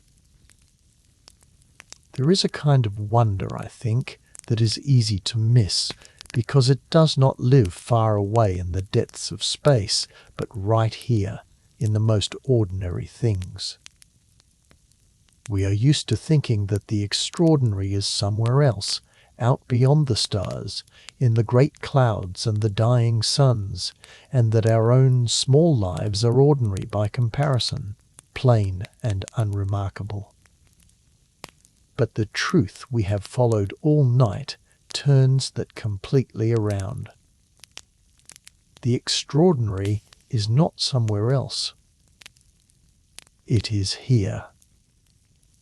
It is your warm, heavy hand, and your faithful, quiet heart, and the slow, star-made breath moving in and out of you as you drift. The same universe that lights the pillars and turns the pulsar and scatters the elements across billions of years is the universe that is beating in your chest and breathing in your lungs and lying, where, warm and tired and real, in this room on this night. You do not have to travel a single light year to touch the wonder. It is already you. It has been you all along. So as you sink towards sleep, let your own body be the last of the clouds we visit, the nearest and the dearest of them. Feel its warmth, made of star fire. Feel its weight, gathered by the same gravity that gathers the cradles. Feel the slow tide of its breath, made of the scattered air of dead stars. Feel the faithful beat of its heart, keeping time in the dark, like the lighthouse at the center of the wreck. You are the whole story, gathered into one warm, heavy, resting shape. You are the cradle and the star and the scattered cloud all at once, lying quietly in the dark, breathing held. And there is nothing more you need to do with any of it tonight, except to let it be, and let it rest, and let it sleep. Think for a last slow moment about time, and about how gently the great scale of it can hold a single tired night like this one. A star like our sun lives for something on the order of 10 billion years. It is very hard to feel a number like that, so let us not try to feel all of it. Let us only set it beside the length of one human life, and beside the length of one single night, and see how small our worries look against it. If the whole 10 billion year life of the sun were somehow shrunk down to a single year, then all of recorded human history, every empire and every war and every song ever written down, every name anyone has ever known, would take up only the last few seconds before midnight on the last day of that year. And your own life, your whole life, from its first breath to its last, would be a flicker far too brief to see, 1,000th of the final tick of the final second. That is how short a human life is against the life of a single ordinary star. And the star itself is only one of hundreds of billions in our galaxy alone, and our galaxy only one of hundreds of billions more. You might think that such a thought would make a single night, a single worry, a single sleepless hour feel unbearably small and pointless. But I have found, and I hope you will find too, that it does exactly the opposite. Makes the night feel safe, because whatever is troubling you tonight, whatever kept your mind turning when you first lay down, is happening inside that final 1,000th of a second, on a scale so small against the great slow life of the stars that it can do you no lasting harm. The universe has been turning its patient circle for 10 billion years and more. Turned for all those ages before your trouble began, and it will turn for all those ages after your trouble has been long forgotten, and it does not even notice the difference. Your worry is real, and it matters, and I do not mean to make light of it. But it is held inside something so vast and so calm and so enduring that it cannot be the whole of things, cannot be as large as it feels at midnight, cannot follow you down into the deep quiet where the stars are. Set against the life of even one star, the hardest night you have ever had is a single held breath, and it passes, and the great slow circle turns on, unhurried, and carries you gently past it into morning. And there is a gift hidden in that smallness, a gift I would like to leave in your hands as you drift. If your life is only a flicker against the life of the stars, then this night, this single quiet night, is a rare and precious thing, not a small one. Out of all the billions of years the universe has turned, and all the billions it will turn yet, you are here for this one brief flicker, awake and alive and able to wonder, able to look up at the clouds that made you and know them by name, able to feel the star-made breath moving in and out of your own warm body. The stars cannot do that. Clouds cannot do that. In all that vastness, in all that time, it is given to only a very few things, for only a very little while, to be awake inside the universe and to know it. And tonight, that thing is you. That is not a small life against the stars. That is a wonder the stars themselves will never have. You got to be here. You got to know. You got to lie beneath the ancient clouds and wonder at them on this one brief flickering night, and that is a gift so rare that the whole vast patient universe went 10 billion years without it, waiting until you. So do not let the largeness make you feel unimportant. Let it make you feel lucky and grateful and calm. You are a brief, warm flicker of awareness inside a vast, old, gentle circle, and that is a beautiful thing to be, and it asks nothing more of you tonight than that you rest and breathe, and let the flicker be soft and peaceful, and trust the great slow turning to carry you, as it always has, gently on toward the morning. Here is a quiet thought to be grateful for as the night deepens. You and I arrived very late.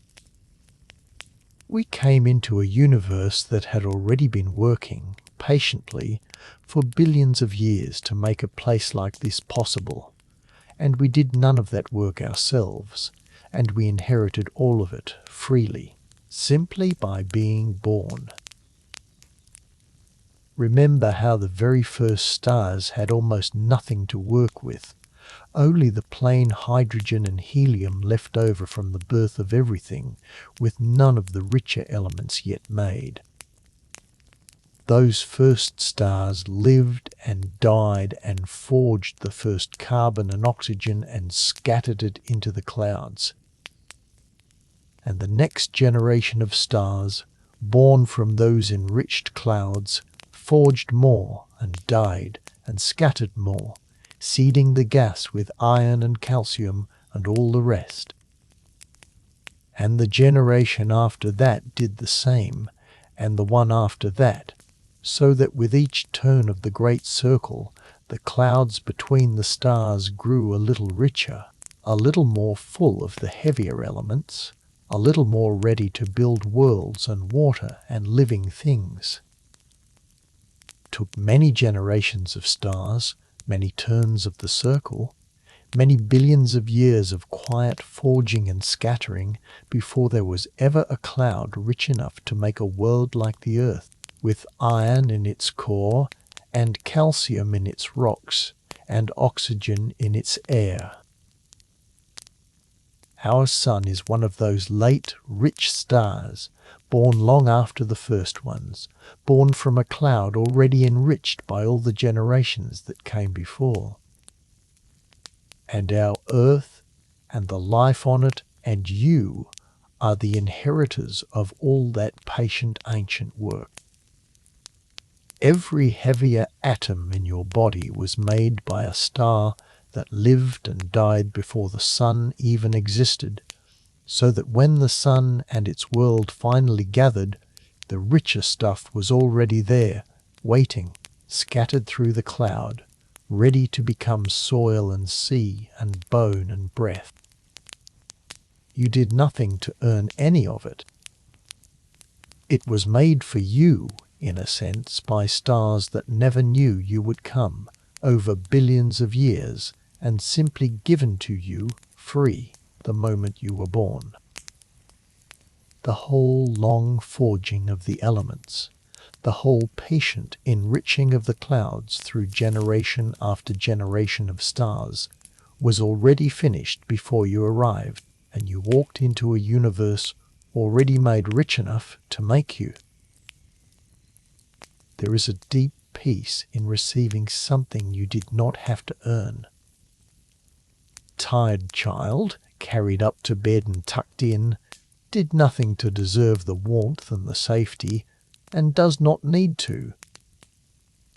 It is simply given, freely, by those who came before and prepared the place. And that is your position tonight, in the largest possible sense. The whole vast patient universe, through all its generations of stars, prepared the place, forged the elements, enriched the clouds, gathered the world, and set you down in it, warm and alive, without asking anything in return. You are the inheritor of 10 billion years of quiet gift-giving, and all you have to do to receive it is to be here and breathe and rest. You do not have to earn your place under the stars. It was made ready for you long ago by hands you will never see, in fires that went out before the sun was lit, and it is yours freely tonight and every night. So let gratitude be one of the soft things you carry down into sleep. Not a striving gratitude, not one more thing you have to do, but a quiet, easy thankfulness, the kind that comes by itself when you realize how much was given and how little was asked. Clouds gave you the elements. The stars gave you the light. The great slow circle gave you a warm, safe world and a body to know it with, and a mind to wonder at it, and it gave you this one brief flickering life in which to be awake inside all that vastness. That is a great deal to have been given, freely, for nothing. And the only fitting way to receive such a gift, on a night like this, is to let yourself rest easy in it, unworried and unhurried, the way a well-loved child rests, trusting that the ones who prepared the place knew what they were doing, and that you are safe in it and held. The clouds will still be there in the morning. I want you to know that, plainly as you drift, because it is one of the most reassuring facts there is. Nothing we have spoken of tonight is fragile. Nothing depends on you keeping what. The horsehead will stand in its silence tomorrow night, and the night after, and for hundreds of thousands of years to come, its cold gas slowly gathering toward the birth of stars it will take ages yet to make. The Orion Nebula will glow its deep red for as long as there are people to look, and long, long after. Pillars of creation will go on sculpting their newborn suns. The ring will glow, and the crab will turn patiently, whether you are awake or asleep, whether you remember them or forget them entirely by morning. They ask nothing of you. They need nothing from you. You can let them go completely, and they will keep on exactly as they always have, and be there waiting, unchanged, the next time you happen to look up. That is a very different thing from most of what fills our days. So much of what we carry feels as though it will fall apart the moment we stop holding it, as though the whole precarious pile depends on our attention, our effort, our worry, and that if we let go even for a night, it will all come undone. That feeling is one of the great thieves of sleep. But the clouds teach a gentler truth. The largest and most important things in the universe do not depend on us at all. They were doing perfectly well for billions of years before we came, and they will do perfectly well for billions of years after, and they will do perfectly well tonight while you sleep, without a single thing being lost for your having let go of them. If the whole vast turning universe can carry on without your watching, then surely the small pile of the day can be set down for one night too, and picked up again in the morning, no worse for having rested. Because the morning will come. That is the other quiet certainty to lean on. This night, like every night, will turn slowly toward dawn, as the earth turns patiently the way it has turned every day of your life and every day for billions of years before you. The same faithful turning that carries the stars across your sky will carry this night to its end and open the next day softly, whether or not you do anything at all to bring it. You do not have to stay awake to make sure the morning comes. It is coming on its own, carried by the same great gentle machinery that carries the clouds and the stars and your own slow breath. All you have to do is rest and let the turning happen, and trust that you will be carried through the dark to the light, as you always have been, as everything always is. So there is nothing left to hold tonight.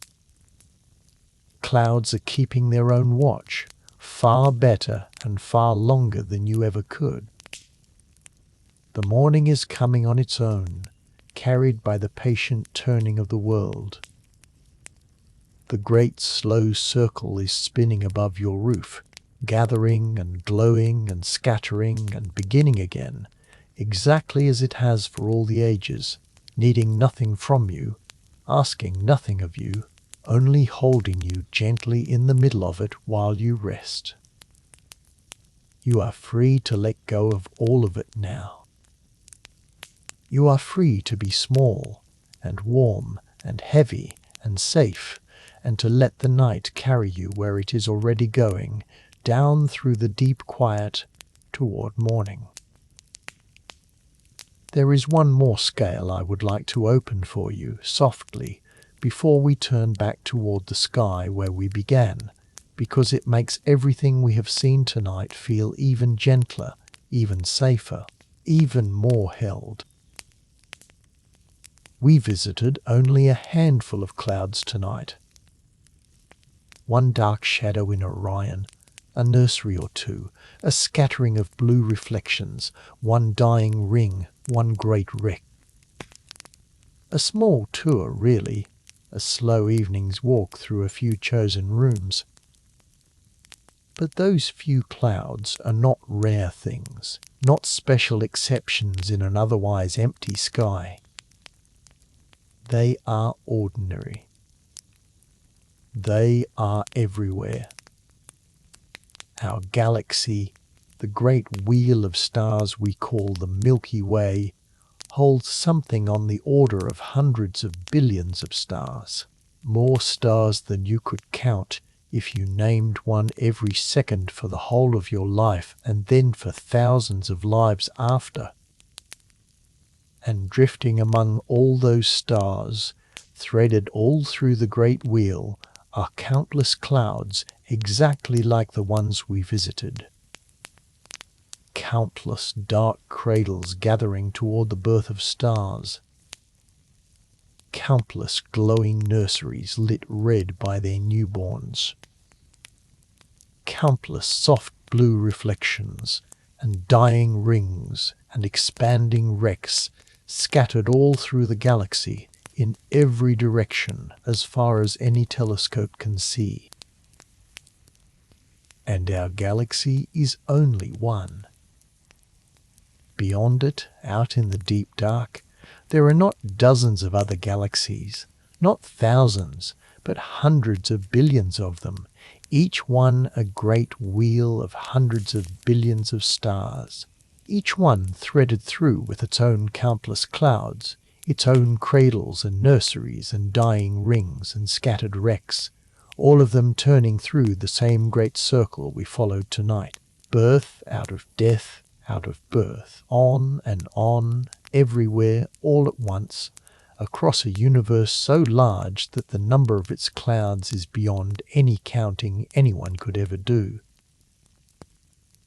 Now, you might think that such a number would be the loneliest thought of all, that to be one small warm person beneath so many billions of clouds would be to feel utterly lost, a single grain of sand on an endless beach.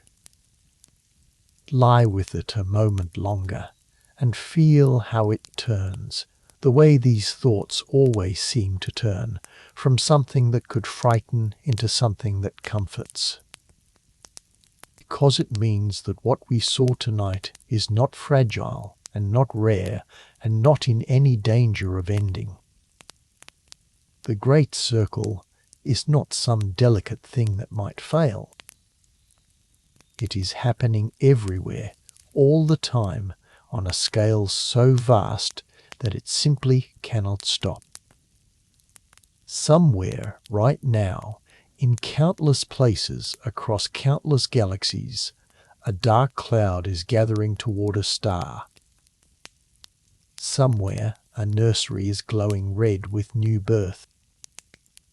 Somewhere, a gentle star is laying down its life in a soft ring, and somewhere a great one is scattering its ashes to make the next cradle. Never stops. It has never once stopped.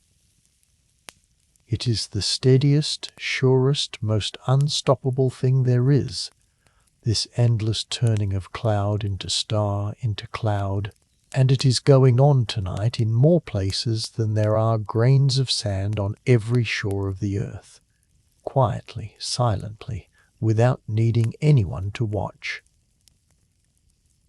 And you are made of it, and held by it, and part of it, in every one of those countless places at once, in the sense that the same simple laws, the same patient gravity, the same forging of the elements, run everywhere alike, and made you exactly as they are making new stars in galaxies whose light will not reach the earth for billions of years. You are not a lonely exception in an empty sky. You are one small, ordinary, beautiful instance of the most common and most unstoppable process in the whole universe, the gathering of cold clouds into warm and living things.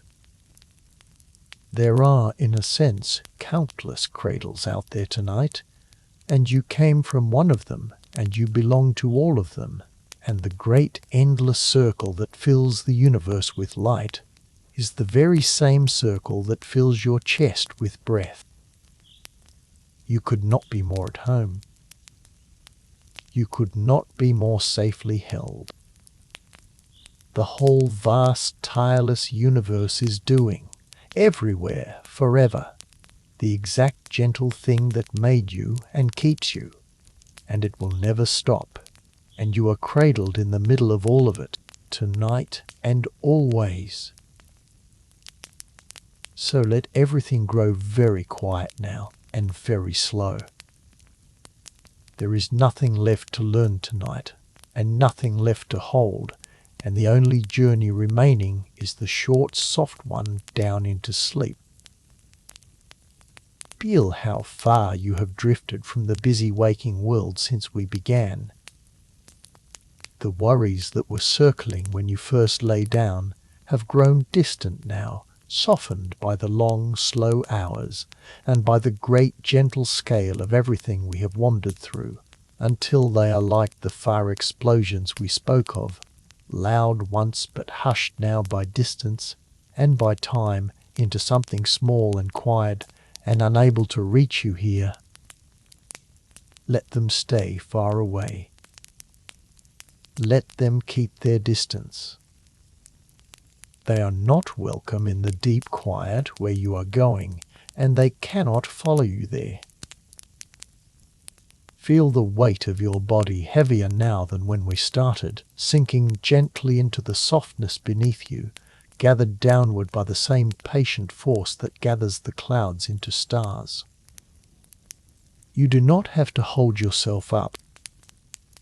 The bed take your weight, and the earth take the bed, and the whole turning sky take the earth, everything holding everything, layer upon layer, all the way up and out into the silent dark, and all the way back down to you, so that you are cradled in the middle of it, held on every side, and free to let go completely.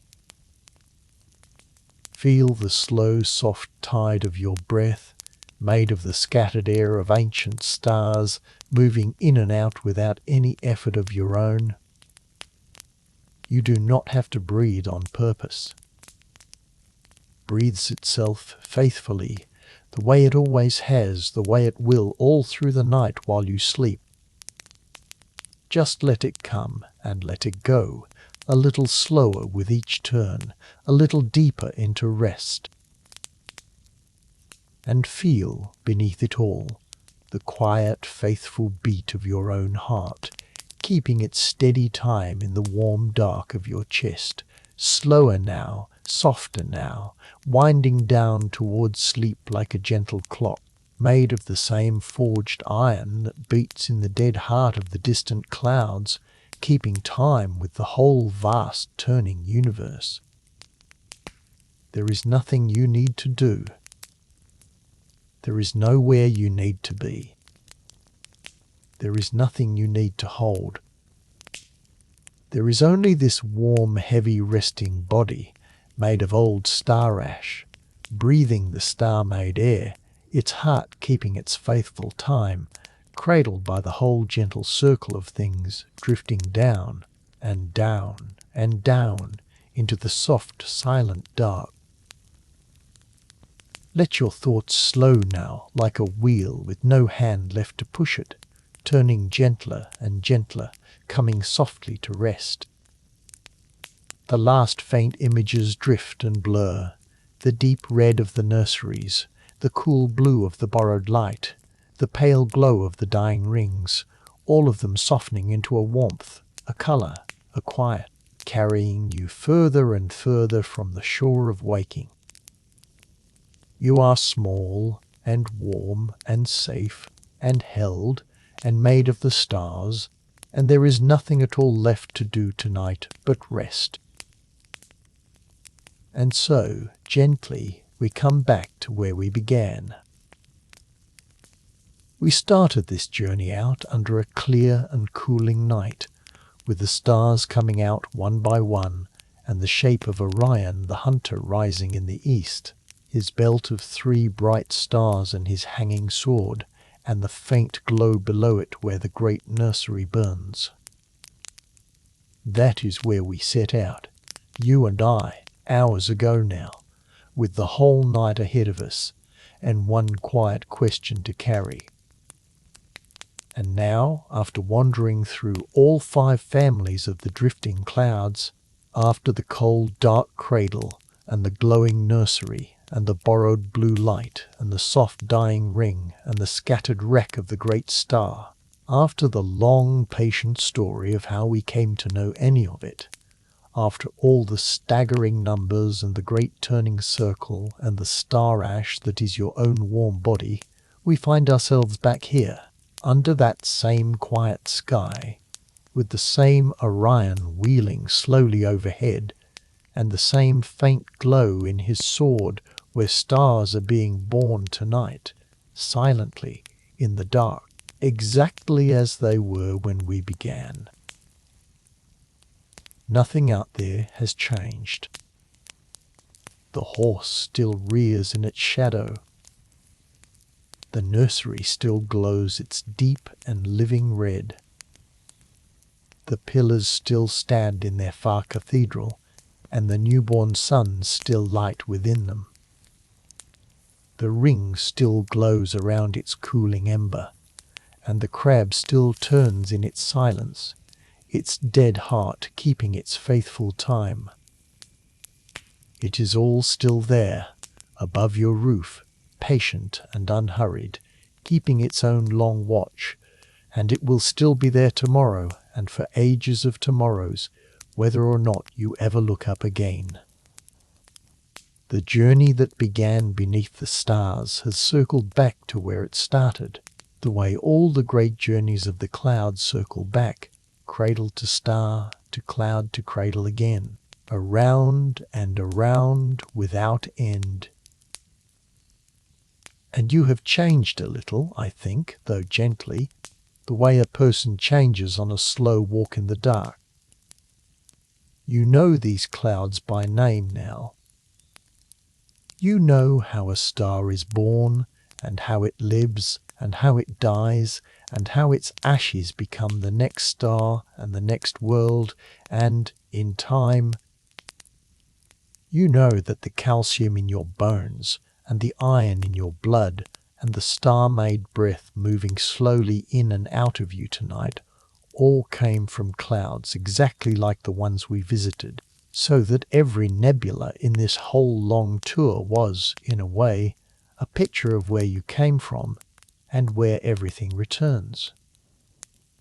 You are a small, warm, living part of the great circle, made of its substance, carried by its patience, held in its silence, and you always were, and you always will be, in one shape or another, star and cloud and star again. If this quiet hour brought you any peace tonight, you would be welcome to rest with us again some other night, whenever the dark feels large and the mind will not settle, and we will find another gentle question to carry and wander it slowly together until sleep comes. And if you know someone else who lies awake beneath the same clouds, someone who could use a quiet voice in the dark, you might share this small, still moment with them too, so that they can be carried the same way. But there is nothing you need to do about any of that now. All of that is for the waking world, and the waking world can wait. For now, there is only this. Let your breathing slow, all the way down, soft and even and unhurried, made of the scattered air of ancient stars. Let your body grow heavy, gathered gently downward by the same patient force that gathers the cradles held by the bed and the earth and the whole turning sky. The last of the day drift away from you with each slow breath, out into the silent dark, where it can do you no harm. And let yourself be carried, small and warm and safe, by the great slow circle that has been turning for 10 billion years and will turn for 10 billion more, and that is holding you, right now, as tenderly as it holds the clouds and the stars. You are made of old nebulae. You are star ash that learned to open its eyes and wonder for one brief, precious flicker of a night. And now the wondering is done, and it is time to rest. So rest. Clouds will keep their watch. The morning will come on its own, and the sky you are made of will be waiting, patient and silent and beautiful, above your roof, all through the night. Good night. Sleep well, and rest gently beneath the infinite.